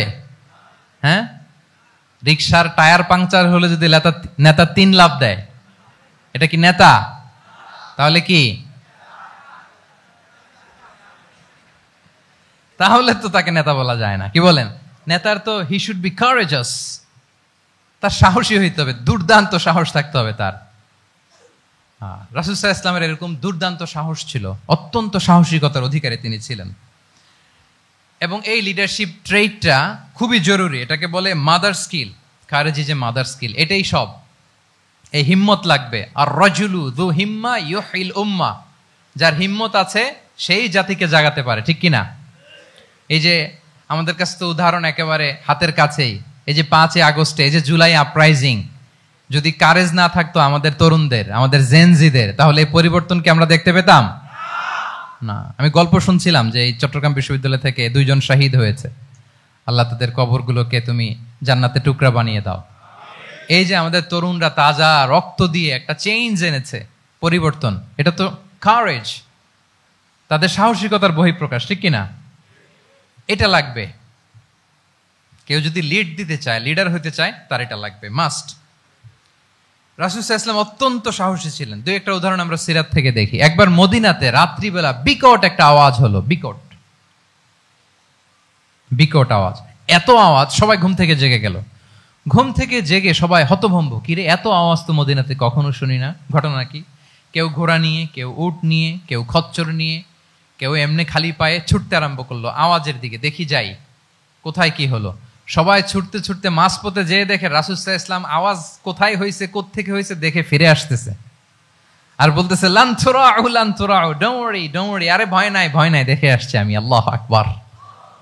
ভয় নাই, আমি দেখে আসছি, এভরিথিং ইজ ফাইন দেয়ার, সব ঠিক আছে, যাও ফিরো মদিনায় ফিরো। সবাই ভয় পেয়ে ঘোড়া টোরা ওট হাঁকিয়ে ছুটতে আরম্ভ করছে। অনেক দূর যাওয়ার পরে দেখে রাসূল সাল্লাল্লাহু আলাইহি ওয়াসাল্লাম আবু তালহা রাদিয়াল্লাহু তাআলা আনহুর একটা খুবই ক্ষিপ্ত ঘোড়া নিয়ে উনি দেখে ভিজিট করে ফিরে আসতেছেন। সুবহানাল্লাহ। তাহলে বিপদ ঘটলে নেতা থাকতে হবে কই? সামনে না পেছনে? আমাদের নেতারা থাকে কই? নাকি পেছনেও খুঁজে পাওয়া যায় না? It's a big crisis. নেতা থাকবে কোথায়? Front liner. Leader should be front liner. উনি তো লিড দিবে, নেতৃত্ব দিবে। এখন উনারা যদি খুঁজে পাওয়া না যায় তাহলে থাকবে কিছু না। এই যে শিখতে হবে আমাদের, যেমনটা রাসূল সাল্লাল্লাহু আলাইহি ওয়াসাল্লাম করলেন, বিকট আওয়াজ, উনি আগে চলে গেছে, কাউকে না বলে দেখে টেকে চলে আসতেছে। আল্লাহু আকবার। হুনাইনের যুদ্ধে এক পর্যায়ে মুসলমানরা পর্যদুস্ত হয়ে যাচ্ছিল, আপনারা অনেকে জানেন। To make the long story short, পুরো ঘটনাটা আমি আনবো না। সাহাবারা দিক বিদিক ছুটতে আরম্ভ করলো, পাহাড়ের উপর থেকে এমন প্রবল বেগে তীর ছোড়া হচ্ছিল, সাহাবারা টিকতে পারছিলেন না, কেউ এদিকে কেউ ওদিকে। রাসূল সাল্লাল্লাহু আলাইহি ওয়াসাল্লাম এই তীর তলোয়ারকে উপেক্ষা করে সামনে যেয়ে দাঁড়ালেন ঢালের মতো, আর বললেন, আনা নবিয়্যু লা কাযিব আনা ইবনু আব্দুল মুত্তালিব। এই সাহাবারা, আনা নবিয়্যু লা কাযিব, আমি সত্য নবী, আমার দিকে ফেরো, I'm the grandson of Abdul Muttalib, আমি দাঁড়িয়ে আছি, ফেরো। রাসূল সাল্লাল্লাহু আলাইহি ওয়াসাল্লামের যখন এই সাহসী স্টেটমেন্ট তারা পেলেন, আবার আল্লাহু আকবার ধ্বনি নিয়ে সাহাবারা সামনের দিকে এগিয়ে গেছেন। এই যে আগালেন, আর পিছু ফিরলেন না, হুনাইন জয় করেই ছাড়লেন। আল্লাহু আকবার। তাহলে ইতিহাসের পরতে পরতে, সিরাতের পরতে পরতে আমরা দেখব যে রাসূল সাল্লাল্লাহু আলাইহি ওয়াসাল্লাম হি ওয়াজ এ হাইলি কারেজাস, অনেক সাহসী একজন ব্যক্তিত্ব ছিলেন, অত্যন্ত সাহসী পুরুষ ছিলেন। তাহলে নেতা হইতে হইলে তার কি লাগবে? সাহসিকতা লাগবে, তার তো লিড দিতে হবে ফ্রন্ট লাইন থেকে। এবং কাপুরুষতা, ভীরুতা, এটা থেকে রাসূল সাল্লাল্লাহু আলাইহি ওয়াসাল্লাম পানা চেয়েছেন। আল্লাহুম্মা ইন্নী আউযু বিকা মিনাল হাম্মি ওয়াল হাযান ওয়া আউযু বিকা মিনাল আজজি ওয়াল কাসাল ওয়া আউযু বিকা মিনাল জুবনি ওয়াল বুখল। জুবন মানে কি? ভীরুতা, কাপুরুষতা। হে আল্লাহ, আমি ভীরুতা থেকে, কাপুরুষতা থেকে পানাহা চাই। আমরা যেন কাপুরুষ না হই, আমরা যেন ভীরু না হই, আমরা যেন সত্যের বীর সেনানী হয়ে আবু সাঈদের মতো এরকম দুই হাত প্রসারিত করে দাঁড়াতে পারি, ঠিক কিনা? এই যে কারেজাস আবু সাঈদ, হ্যাঁ, is the icon of courage of Bangladesh, কি বলেন? এই যে বুক টান টান করে যে হাত দুইটা প্রসারিত করে দাঁড়ালো, আল্লাহু আকবার। গোটা বিশ্ব এখন তাকে আইকনিক ফিগার হিসেবে মেনে নিছে, কি বলেন? গোটা বিশ্ব তাকে চিনছে, তার জন্য দোয়া করছে।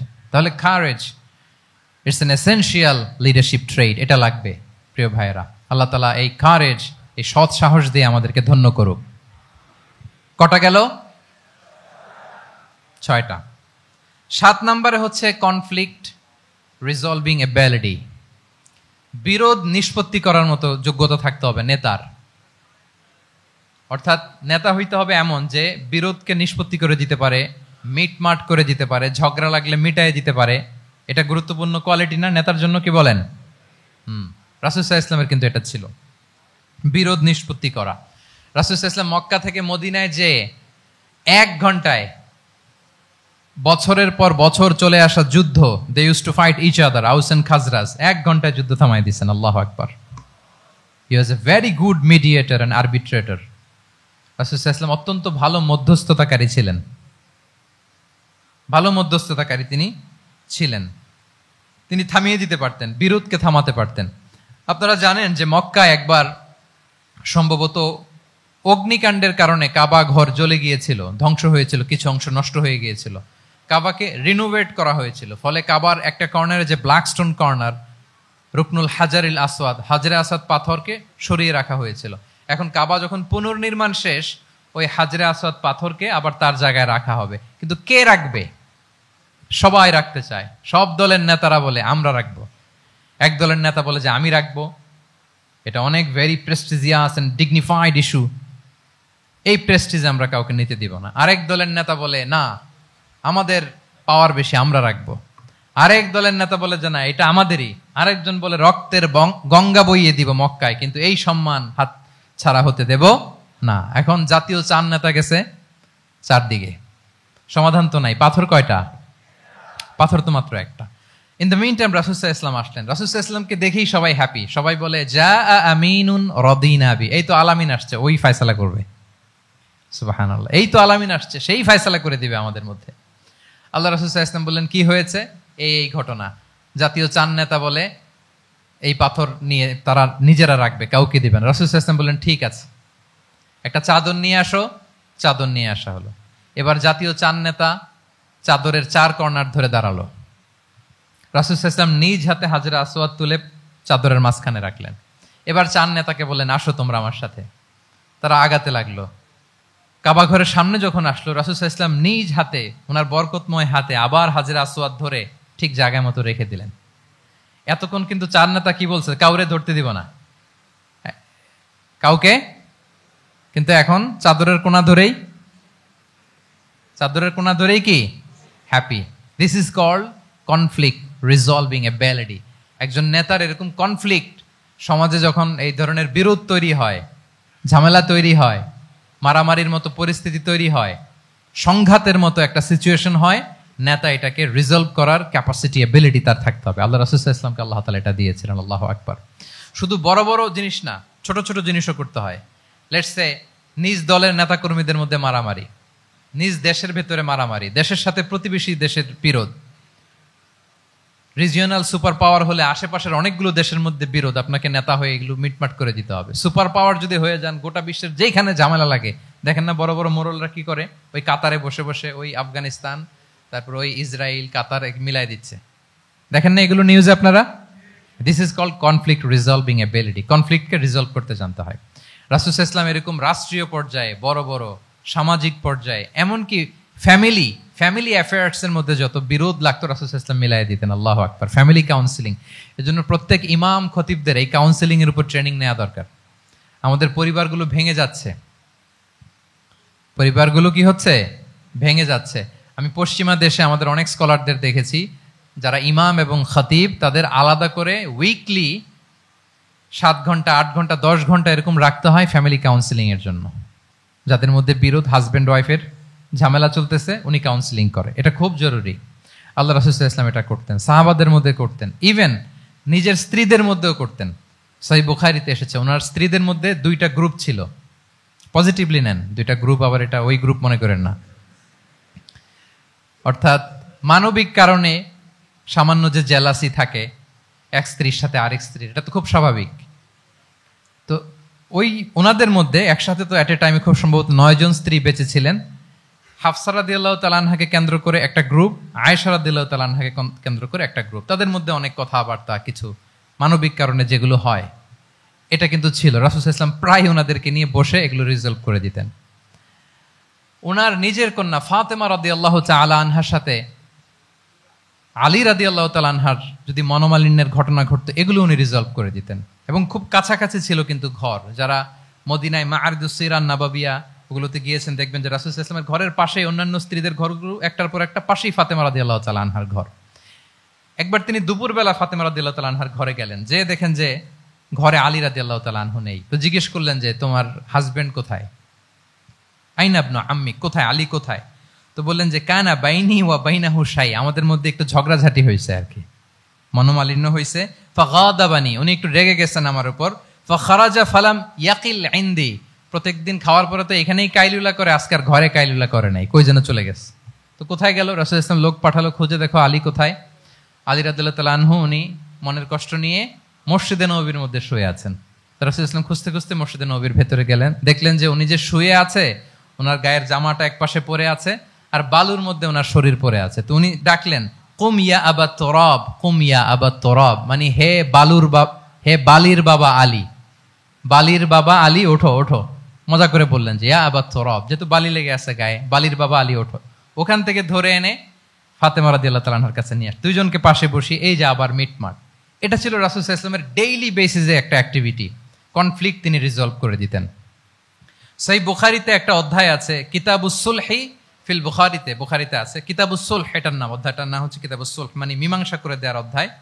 একটা পরিচ্ছেদ আছে, পরিচ্ছেদের নাম হচ্ছে বাবু কওলিল ইমামি লি আসহাবিহি ইযহাবু বিনা নুসলিহ বাইনাহুম। রাসূল সাল্লাল্লাহু আলাইহি ওয়াসাল্লাম প্রায় বলতেন যে আমাকে নিয়ে যাও, আমি মিলাই দিব। ঝগড়া ঝাঁটি মারামারির কথা শুনলে রাসূল সাল্লাল্লাহু আলাইহি ওয়াসাল্লামের বিখ্যাত ডায়লগ এটা। উনি বলতেন আরে ঝগড়া, ইযহাবু বিনা, আমি আছি না, আমারে নিয়ে যাও, আমি মিলাই দিব। আমাকে নিয়ে যাও, আমি সংশোধন করে দিব। আল্লাহু আকবার। তাহলে কনফ্লিক্ট রিজলভিং এবিলিটি, এটা একজন নেতার থাকা চাই। কি বলেন? আচ্ছা, কয়টা গেল? কয়টা? 7:40 বেজে গেছে। আচ্ছা, 8 নম্বরে হচ্ছে visionary. Visionary, a leader should be futuristic. সময়ের আগে চলতে পারা, এটা নেতার কাজ। He should see beyond the boundary, out of the box. তাকে আউট অফ দ্য বক্স চিন্তা করতে হবে। কর্মীরা যদ্দূর দেখে এয়ারপোর্ট থেকে নেতা দেখা শুরু করবে, তখন সে হয়ে উঠবে নেতা। এটাকে বলে ভিশনারি। এই ট্রেডটা একটা লিডারশিপ ট্রেড, খুব গুরুত্বপূর্ণ লিডারশিপ ট্রেড, মানে ফারসাইটেডনেস থাকা, দূরদর্শিতা থাকা। ফিউচারিস্টিক অ্যাটিটিউডের হওয়া, সময়ের আগে চলতে পারা, মানে আগ থেকে আন্দাজ করতে পারা। রাসূল সাল্লাল্লাহু আলাইহি ওয়াসাল্লামের মধ্যে এটা ছিল। কেমন ছিল? ওনার দুই একটা উক্তি আমি কয়েকটা হাদিস শেয়ার করি। তিনি বলতেন, ইন্নাল্লাহা যাওয়ালি আল আরদা ফারাআইতু মাশআরিকাহা ওয়া মাগারিবাহা ওয়া ইন্না মুলকা উম্মতি সায়াবলুগু মুলকুহা মা যুবিয়ালি মিনহা। আল্লাহ তাআলা এই পৃথিবীটাকে ফোল্ড করে ছোট রেপ্লিকা বানিয়ে আমার সামনে তুলে ধরেছেন। ফারাআইতু মাশারিকাহা ওয়া মাগারিবাহা, আমি পৃথিবীর প্রাচ্য পাশ্চাত্য সবটুকুন দেখেছি। আর আমি যদ্দূর দেখেছি ঠিক তদ্দূর জায়গায় আল্লাহ তাআলা লা ইলাহার বাণী পৌঁছে দিবে। যদ্দূর দেখেছি, ঠিক যদ্দূর দেখেছি তদ্দূর পৌঁছে যাবে ইসলামের সুমহান বাণী। আজকে পৌঁছে গেছে না পৃথিবীতে? পৃথিবীতে এমন কোনো জায়গা আছে যেখানে লা ইলাহার ধ্বনি উচ্চারিত হয় না? এমন কোনো জায়গা নেই। তার মানে ফিউচারিস্টিক, সে 1400 বছর আগের কথা, যে পৃথিবীর আনাচে কানাচে কোথাও বাকি থাকবে না, সব জায়গায় ইসলাম পৌঁছে যাবে। অন্য জায়গায় বললেন, লায়াবলাগান্না হাযাল আমরু মা বালাগাল লাইলু ওয়ান নাহার ওয়ালা ইয়াতরুকুল্লাহু বাইতা মাদার ওয়ালা ওয়াবার ইল্লা আদখালাহুল্লাহু হাযাদ দ্বীন। এই ইসলাম যেখানে দিন হয় রাত হয়, পৃথিবীর যেখানে দিন রাত্রি সংঘটিত হয়, সব জায়গায় পৌঁছবে। এমন কোনো কাঁচা ঘর, পাকা ঘর, কোনো জঙ্গল, কোনো পাহাড়, কোনো ভূখণ্ড, এই পৃথিবীতে কোনো এমন কোনো জনপদ থাকবে না যেখানে ইসলামের বাণী পৌঁছবে না। সব জায়গায় পৌঁছে যাবে। আল্লাহু আকবার। তাহলে এটা হচ্ছে ফিউচারিস্টিক অ্যাটিটিউডের ব্যক্তিত্ব হওয়ার কারণে তিনি এমনটি বলেছেন। আগাম বুঝে ফেলতেন, আগাম। আপনারা হুদাইবিয়ার সন্ধির কথা জানেন না? জানেন? হুদাইবিয়ার ট্রিটির কথা শুনেছেন না? 1400 সাহাবা গিয়েছিলেন ওমরা করতে, ওরা ওমরা করতে দিবে না, সন্ধি করো। তো কি সন্ধি? বলে যে রসুলুল্লাহ লেখা যাবে না, মুহাম্মদ রসুলুল্লাহ, নো রসুলুল্লাহ, রসুলুল্লাহ কাটো। সাহাবিরা বলে আমরা কাটতে পারবো না। রাসূল ইসলাম বললেন না না, কেটে ফেলো। কাটা হলো। এই বছর ওমরা করতে পারবো না, সাহাবারা বলে আমরা মানি না। রাসূল ইসলাম বললেন এটাও মেনে নাও। আগামী বছর আসবা ওমরা করতে, থাকতে পারবা মাত্র 3 দিন। কয়দিন? সাহাবিরা বলে অসম্ভব, এটা আমাদের ভূখণ্ড, আমরা যতদিন মনে চায় থাকবো। রাসূল ইসলাম বললেন না না, বাদ সেদো না, মেনে নাও। মক্কা থেকে কোনো লোক মদিনায় গেলে আমাদেরকে মক্কায় ফেরত দিতে হবে, কিন্তু মদিনা থেকে কেউ মক্কায় আসলে আমরা ফেরত দেব না। দেখছেন ক্লজগুলো? দেখছেন একটার পর একটা, সবগুলো কাফিরদের পক্ষে যায়। কোন সাহাবা রাজি হচ্ছেন না, কিন্তু আল্লাহ রাসূল সাল্লাল্লাহু আলাইহি ওয়াসাল্লাম কি বলেন? তিনি কি বললেন? মেনে নাও, রাজি। কারণ সাহাবারা তো অতটুক দেখতে পারতেছে না। বলেন 3 তালা উপর থেকে, 3 তালা ভবন থেকে একজন মানুষ যদ্দূর দেখে, 30 তালা ভবনের উপর থেকে কি ওইরকমই দেখে? কিরকম দেখে? পানোরামিক ভিউ দেখে, সে অনেক বড় করে দেখে। আর 3 তালার উপর থেকেই সামান্য কিছু দেখে। রাসূল সাল্লাল্লাহু আলাইহি ওয়াসাল্লাম অনেক দূর দেখতে পাচ্ছিলেন। তিনি চিন্তা করলেন, কিছু বছর যদি আমাদের মধ্যে দাঙ্গা হাঙ্গামা যুদ্ধ বন্ধ থাকে, আমরা গ্লোবালি ইসলামকে ছড়াই দিতে পারবো। শান্তভাবে মদিনাতে একটা স্ট্রং ইসলামিক কমিউনিটি আমরা তৈরি করতে পারবো। আল্লাহু আকবার। এবং তিনি দেখতে পাচ্ছিলেন, ইন্না ফাতাহনা লাকা ফাতহাম মুবিনা, এই হুদাইবিয়ার এই চুক্তি, যেটা আদতে অ্যাপারেন্টলি মনে হচ্ছে সব আমাদের বিপক্ষে যায়, আসলে এইটাই আমাদেরকে ভূমি ধস জয় এনে দিবে। আল্লাহু আকবার। এবং সেটাই হয়েছে। তাহলে নেতার কাজ হচ্ছে, নেতা সময়ের আগে চলবেন, ফিউচারিস্টিক হবেন, যেটাকে আমরা বলি কি? ভিশনারি। কি বলি? তাহলে 8 নম্বর পয়েন্টটা কি ছিল? ভিশনারি। 9 নম্বর হচ্ছে রেজিলিয়েন্স। এটা একটা চমৎকার লিডারশিপ ট্রেট। রেজিলিয়েন্স মানে সংকট কাটিয়ে ঘুরে দাঁড়াবার সামর্থ্য, মানে যাকে কেউ থামাতে পারে না। আনস্টপেবল, আনস্টপেবল, কোনো কিছু তাকে থামাতে পারে না। লেগে থাকার মানসিকতা, টিকে থাকার মানসিকতা, সহজে হার না মানা, আবার ঘুরে দাঁড়ানো, এটার বলে রেজিলিয়েন্স। এই ক্যাপাসিটি, এই কোয়ালিটি রাসূল সাল্লাল্লাহু আলাইহি ওয়াসাল্লামের মধ্যে ছিল। হি ওয়াজ আনস্টপেবল, হ্যাভিং আনবিলিভেবল সাবর। কোনো কিছু রাসূল সাল্লাল্লাহু আলাইহি ওয়াসাল্লামকে থামাতে পারে নাই। পেরেছে? বলেন, পেরেছে কেউ থামাতে? ছোটবেলা থেকে স্ট্রাগল করে, একটার পর একটা স্ট্রাগল ফেস করে বড় হয়েছেন। জন্মের আগেই তো ওনার পিতাকে আল্লাহ তাআলা উঠিয়ে নিলেন। তার মানে বাবাকে নিজ চোখে এই দুনিয়াতে আমাদের প্রিয় নবীজি দেখে যান নাই। আল্লাহ রাসূল সাল্লাল্লাহু আলাইহি ওয়াসাল্লাম ওনার বাবাকে, পিতাকে দেখছেন? দেখেন নাই। ওনাদের আমেনা এবং আব্দুল্লাহ, ওনাদের সংসার ছিল মাত্র সপ্তাহখানেক, 1 সপ্তাহ সংসার। কয়দিনের সংসার? কয়দিনের? 7 দিনের। এই সপ্তাহখানেকের সংসারেই আল্লাহ তাআলা রাসূল সাল্লাল্লাহু আলাইহি ওয়াসাল্লামকে ওনার মায়ের পেটে পাঠিয়েছেন। আব্দুল্লাহ চলে গেলেন ব্যবসায়, ফিরে আসার পথে ওখানেই মারা গেলেন, ইয়াসরিবে। তার মানে জন্মের আগেই বাবাকে হারালেন। ইয়াতিম হয়ে দুনিয়াতে আসলেন, এরপরে মাকে হারালেন, এরপরে দাদাকে হারালেন, এরপরে চাচাকে হারালেন। Physically, mentally torture, emotionally traumatise করার যত ধরন আছে কাফিররা করেছে, কোনো কিছু রাসূল সাল্লাল্লাহু আলাইহি ওয়াসাল্লামকে থামাতে পেরেছে? বলেন, থামাতে পেরেছে? ওনার লাইফ থ্রেট ছিল। হিজরতের রাতে তো আল্লাহ তাআলা বললেন আজই যেতে হবে, না হলে হত্যার ষড়যন্ত্র হচ্ছে, ব্ল্যাক ম্যাজিক করা হয়েছে। রাসূল সাল্লাল্লাহু আলাইহি ওয়াসাল্লাম খাসির মাংস, খাসির যে বাজুর মাংস, এটা পছন্দ করতেন। খাইবারে এক ইহুদি নারী এই খাসির মাংসের মধ্যে বিষ মিশিয়ে পয়জন দিয়ে রাসূল সাল্লাল্লাহু আলাইহি ওয়াসাল্লামকে খাইয়েছিল হত্যার জন্য, একটার পর একটা। বলেন, রাসূল সাল্লাল্লাহু আলাইহি ওয়াসাল্লামের মিশন থেকে এক চুল পরিমাণ ওনাকে পেছনে নেওয়া গিয়েছে? He was unstoppable. This is called resilience. একজন নেতার মধ্যে এই রেজিলিয়েন্ট মানসিকতা থাকতে হবে যে আমাকে কেউ থামাইতে পারবে না, আমরা আমাদের মঞ্জিলে মকসুদে যাবই। হ্যাঁ, আমরা যাবই, আমাদেরকে কেউ থামাতে পারবে না, এই মেন্টালিটির হইতে হবে। এটা হচ্ছে একটা লিডারশিপ ট্রেট, রেজিলিয়েন্ট। 10 নম্বরে হচ্ছে স্ট্র্যাটেজিক লিডারশিপ। নেতার কৌশলী হতে হয়। তার যে লক্ষ্য, মিশন, ভিশন, এটা সে সুকৌশলে আদায় করে নেবে। নেতাদের কি হইতে হয়? কৌশলী। এটাকে বলে স্ট্র্যাটেজিক লিডারশিপ। এটা রাসূল সাল্লাল্লাহু আলাইহি ওয়াসাল্লামের ছিল। শুধু স্ট্র্যাটেজি নিয়ে, রাসূল সাল্লাল্লাহু আলাইহি ওয়াসাল্লামের স্ট্র্যাটেজি নিয়ে সুদীর্ঘ আলোচনা হতে পারে। আমি দুই একটা স্ট্র্যাটেজির কথা বলি, দুই একটা ওয়ার স্ট্র্যাটেজি। যুদ্ধের ময়দানে উনি কি স্ট্র্যাটেজি অবলম্বন করতেন দেখেন। উনি যুদ্ধের ডিস্ট্রাকশনকে, ক্যাজুয়ালিটি মিনিমাইজ করবার জন্য ওনার নির্দেশনা থাকতো, খবরদার কোনো নারীর গায়ে হাত তুলো না যুদ্ধের ময়দানে, শিশুর গায়ে হাত তুলো না, কোনো পাদ্রীর গায়ে হাত তুলো না, উপাসনারত যে সন্ন্যাসীরা আছে তাদের গায়ে হাত তুলো না, ওই এলাকার গবাদি পশুগুলোকে মেরো না, গাছপালা ধ্বংস করো না, যারা তোমাদের বিরুদ্ধে তলোয়ার ধরেনি তাদেরকে অ্যাটাক করো না। আল্লাহু আকবার, হোয়াট এ স্ট্র্যাটেজি! এবং যুদ্ধ চলাকালীন সময়ে সব সৈনিককে উনি এক জায়গায় মোতায়েন করতেন না, সব সৈনিককে এক জায়গায় মোতায়েন করতেন না, 5 ভাগে ভাগ করে নিতেন। ডান পাশে মাইমানা, বাম পাশে মাইসারা, সামনে হচ্ছে মুকাদ্দিমাতুল জাইশ, মাঝখানে কালব, পেছনে খালফ। এইভাবে 5টা ব্যাটালিয়নে ভাগ করে তারপরে তিনি যুদ্ধ পরিচালনা করতেন। What a war strategy!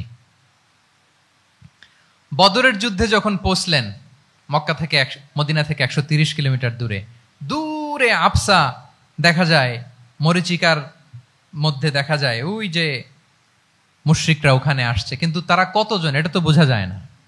তো কিছু ছেলে এই মরুভূমিতে থাকে, ওদেরকে পানি সরবরাহ করে। এদেরকে রাসূল সাল্লাল্লাহু আলাইহি ওয়াসাল্লাম জিজ্ঞেস করলেন যে কুরাইশরা যে আসছে তারা সংখ্যায় কত? এটা না জানলে তো উনি ওনার ওয়ার স্ট্র্যাটেজি ঠিক করতে পারবেন না, যুদ্ধের কৌশল। তো এরা বলে নাহনু লা নাদরি, আমরা জানি না কত। এখন এটা কিভাবে তিনি বের করবেন? সংখ্যায় তারা কত এটা তো আমাকে ফাইন্ড আউট করতে হবে। রাসূল সাল্লাল্লাহু আলাইহি ওয়াসাল্লাম বলেন যে ওরা কি খায়? বলে যে প্রতিদিন উট জবাই করে খায়। তো রাসূল সাল্লাল্লাহু আলাইহি ওয়াসাল্লাম বলেন যে প্রতিদিন কয়টা উট লাগে? বলে যে ইয়াউমান তিসআন ও ইয়াউমান আশরান। 2 দিন হয়েছে আসছে, তো প্রথম দিন দেখলাম 9টা জবাই করছে, আজকে দেখছি 10টা জবাই করছে। রাসূল সাল্লাল্লাহু আলাইহি ওয়াসাল্লাম বললেন ইদান আল কওমু মা বাইনা আত-তিসআমিয়া ওয়াল আলফ। তাহলে ওরা 900 থেকে 1000 এর মধ্যে। সুবহানাল্লাহ। এবার বলেন বদরের যুদ্ধে কুরাইশদের সংখ্যা ছিল কত? আল্লাহু আকবার, হোয়াট এ ওয়ার স্ট্র্যাটেজি! নমুনা দেখে বুঝে ফেলছেন কতজন তারা। এইভাবে রাসূল সাল্লাল্লাহু আলাইহি ওয়াসাল্লাম ওনার স্ট্র্যাটেজি নির্ধারণ করতেন। লোকেশন শেয়ার করতেন না। সুবহানাল্লাহ। কোথায় যাবেন বলতেন না, চলো চলো বলে ছুটতেছেন। কোথায় যাবেন উনি জানেন। অ্যাটাক করবেন এই দিকে, ডান দিকে। অ্যাটাক করবেন কোন দিকে? কিন্তু মদিনা থেকে বের হতেন বাম দিক দিয়ে। অ্যাটাক করবেন উত্তরে, মদিনা থেকে বের হতেন কোন দিক দিয়ে? দক্ষিণ দিক দিয়ে। যে রাতে হিজরত করবেন, মদিনা উত্তর দিকে, উনি দক্ষিণ দিকে চলে গেছেন গারে সাউরে 3 দিন থেকে আগে, ওরা যাতে বুঝতে না পারে। সুবহানাল্লাহ। এটা ছিল রাসূল সাল্লাল্লাহু আলাইহি ওয়াসাল্লামের ওয়ার স্ট্র্যাটেজি। এবং সবাই যেই পথে মক্কা থেকে মদিনা যায় উনি কিন্তু ওই পথে যাননি। ক্যারাভেনগুলো, কাফেলাগুলো যেই পথে মক্কা থেকে মদিনা ইউজুয়াল রুট যেটা, যাননি। সাওয়াহেলি পথে, সাগরের পাশ দিয়ে স্পেশাল একজন গাইড ভাড়া করে তিনি গিয়েছেন। আল্লাহু আকবার। This is called strategy. তাহলে স্ট্র্যাটেজিক লিডারশিপ লাগবে। একজন নেতার স্ট্র্যাটেজিক প্ল্যানিং ঠিক করা লাগবে। এটা তাকে সামনের দিকে আগাতে অনেক সহায়তা করবে। রাসূল সাল্লাল্লাহু আলাইহি ওয়াসাল্লামের যে জিও পলিটিক্যাল অ্যাওয়ারনেস, এগুলো নিয়ে কথা বলতে গেলে অনেক লম্বা সময় লাগবে, আমরা যাব না। 10 নম্বরে ছিল স্ট্র্যাটেজিক লিডারশিপ, 10টা বলে ফেলছি, আর 2টা 2 মিনিটে বলে শেষ করব। 11 নম্বর practical wisdom. Practical wisdom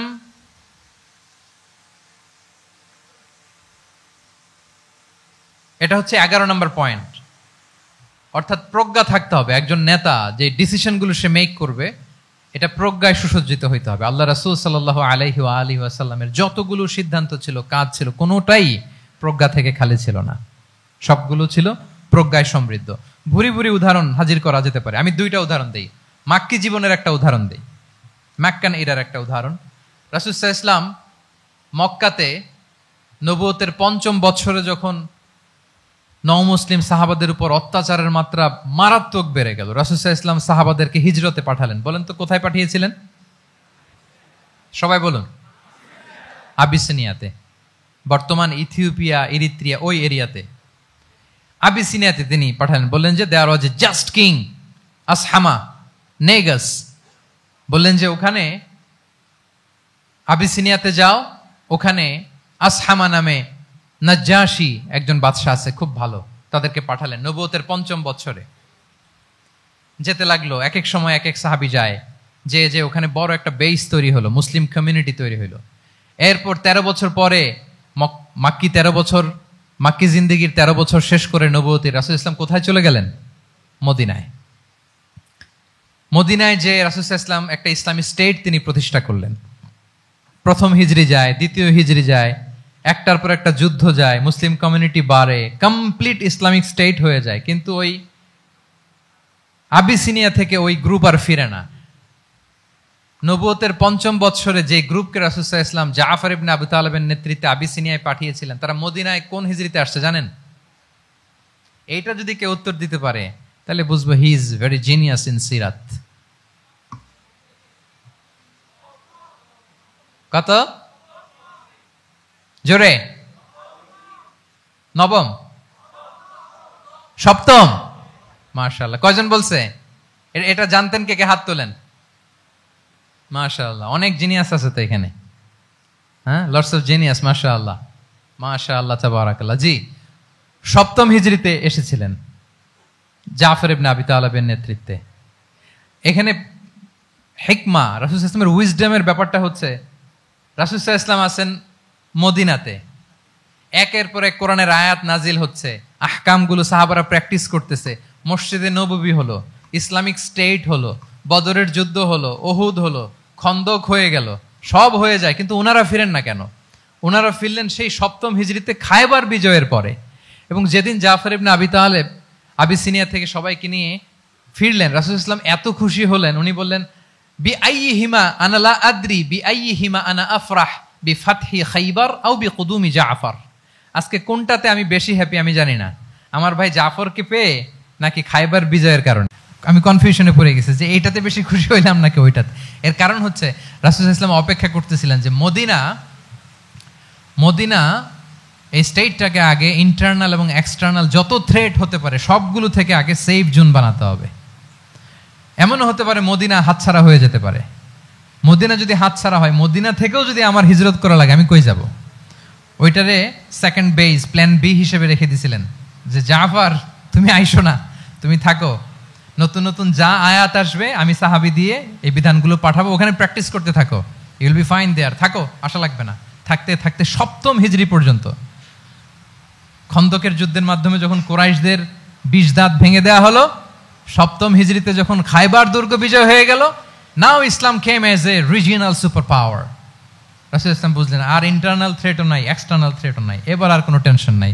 Zafar ইবনে আবি তালেবকে চিঠি পাঠালেন, তিনি বিশাল বাহিনী নিয়ে মুসলিমদেরকে নিয়ে তিনি ব্যাক করলেন মদিনাতে। আল্লাহু আকবার। This is called wisdom, practical wisdom. রাসূল সাল্লাল্লাহু আলাইহি ওয়াসাল্লামের এইভাবে এমন কোনো সিদ্ধান্ত নাই যেটার পেছনে প্রজ্ঞা ছিল না, প্রত্যেকটা সিদ্ধান্ত ছিল প্রজ্ঞায় সুসজ্জিত। আমরা যদি মদিনার একটা উইজডমের কথা খেয়াল করি, খুব সংক্ষেপে বলি।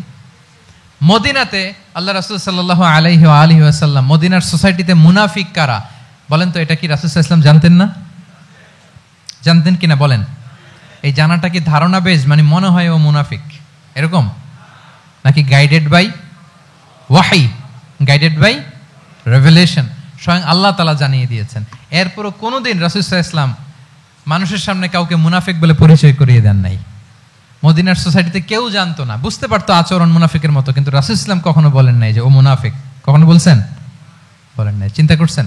আমরা তো কথায় কথায় ফেসবুকে মন মতো না হইলে কি লিখি? মন মতো না হলেই বেসড অন অ্যাজাম্পশন, আমার মন মতো হয় নাই ও মুনাফিক। কিন্তু ওহী দ্বারা সুনিশ্চিত হয়েও রাসূল সাল্লাল্লাহু আলাইহি ওয়াসাল্লাম কাউকে মুনাফিক বলে অ্যাড্রেস করেন নাই। আল্লাহু আকবার। কেন করেন নাই? মুসলিম সাহাবারা চটে যাবে, মুনাফিকদেরকে হত্যা করবে। তখন মুশরিকরা, কোরাইশরা, ইহুদিরা কি বলবে? যে মুহাম্মদের অনুসারীরা একে অন্যকে হত্যা করে। কারণ মুনাফিকরা তো অন্য সাহাবীদের মতো তারাও মসজিদে নববীতে এসে রাসূল সাল্লাল্লাহু আলাইহি ওয়াসাল্লামের পেছনে নামাজ পড়তো। অ্যাপারেন্টলি দেখতে তো তারাও মুমিন, দেখতে তারাও কি মুমিন। কখনো রাসূল সাল্লাল্লাহু আলাইহি ওয়াসাল্লাম বলেন না। তবে হুযায়ফা ইবনুল ইয়ামান রাদিয়াল্লাহু তাআলা আনহু নামে একজন সাহাবী, উনি মদিনার গোয়েন্দা বিভাগের প্রধান ছিলেন রাসূল সাল্লাল্লাহু আলাইহি ওয়াসাল্লামের। উনাকে বলে গিয়েছিলেন কারা কারা মুনাফিক, নামের লিস্টটা অ্যাজ এ রেফারেন্স শুধু উনাকে বলেছিলেন, আর কাউকে বলেন নাই। এজন্য ওমরে ফারুক রাদিয়াল্লাহু তাআলা আনহু যখন মদিনার খলিফা, তখন তিনি কেউ মারা গেলে ওনাকে যখন জানাজার ইমামতির জন্য বলা হতো, উনি দেখতেন যে ওই জানাজায় হুযায়ফা গিয়েছে কিনা। যদি হুযায়ফা ইবনুল ইয়ামান ওখানে যেতেন, উনি ওই নামাজের ইমামতি করতেন। আর যদি দেখতেন ওইখানে হুযায়ফা নাই, ওইখানে ওমরও নাই রাদিয়াল্লাহু তাআলা আনহু, আল্লাহু আকবার, তিনি কৌশলে পাশ কাটিয়ে বলতেন অন্য কেউ এই নামাজের ইমামতি করে দাও, আমি যাব না। আল্লাহু আকবার।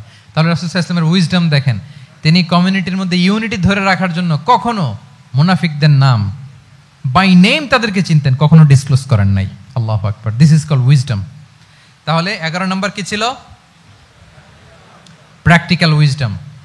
লাস্ট পয়েন্ট, অনেক লম্বা হয়ে গেছে আলোচনা।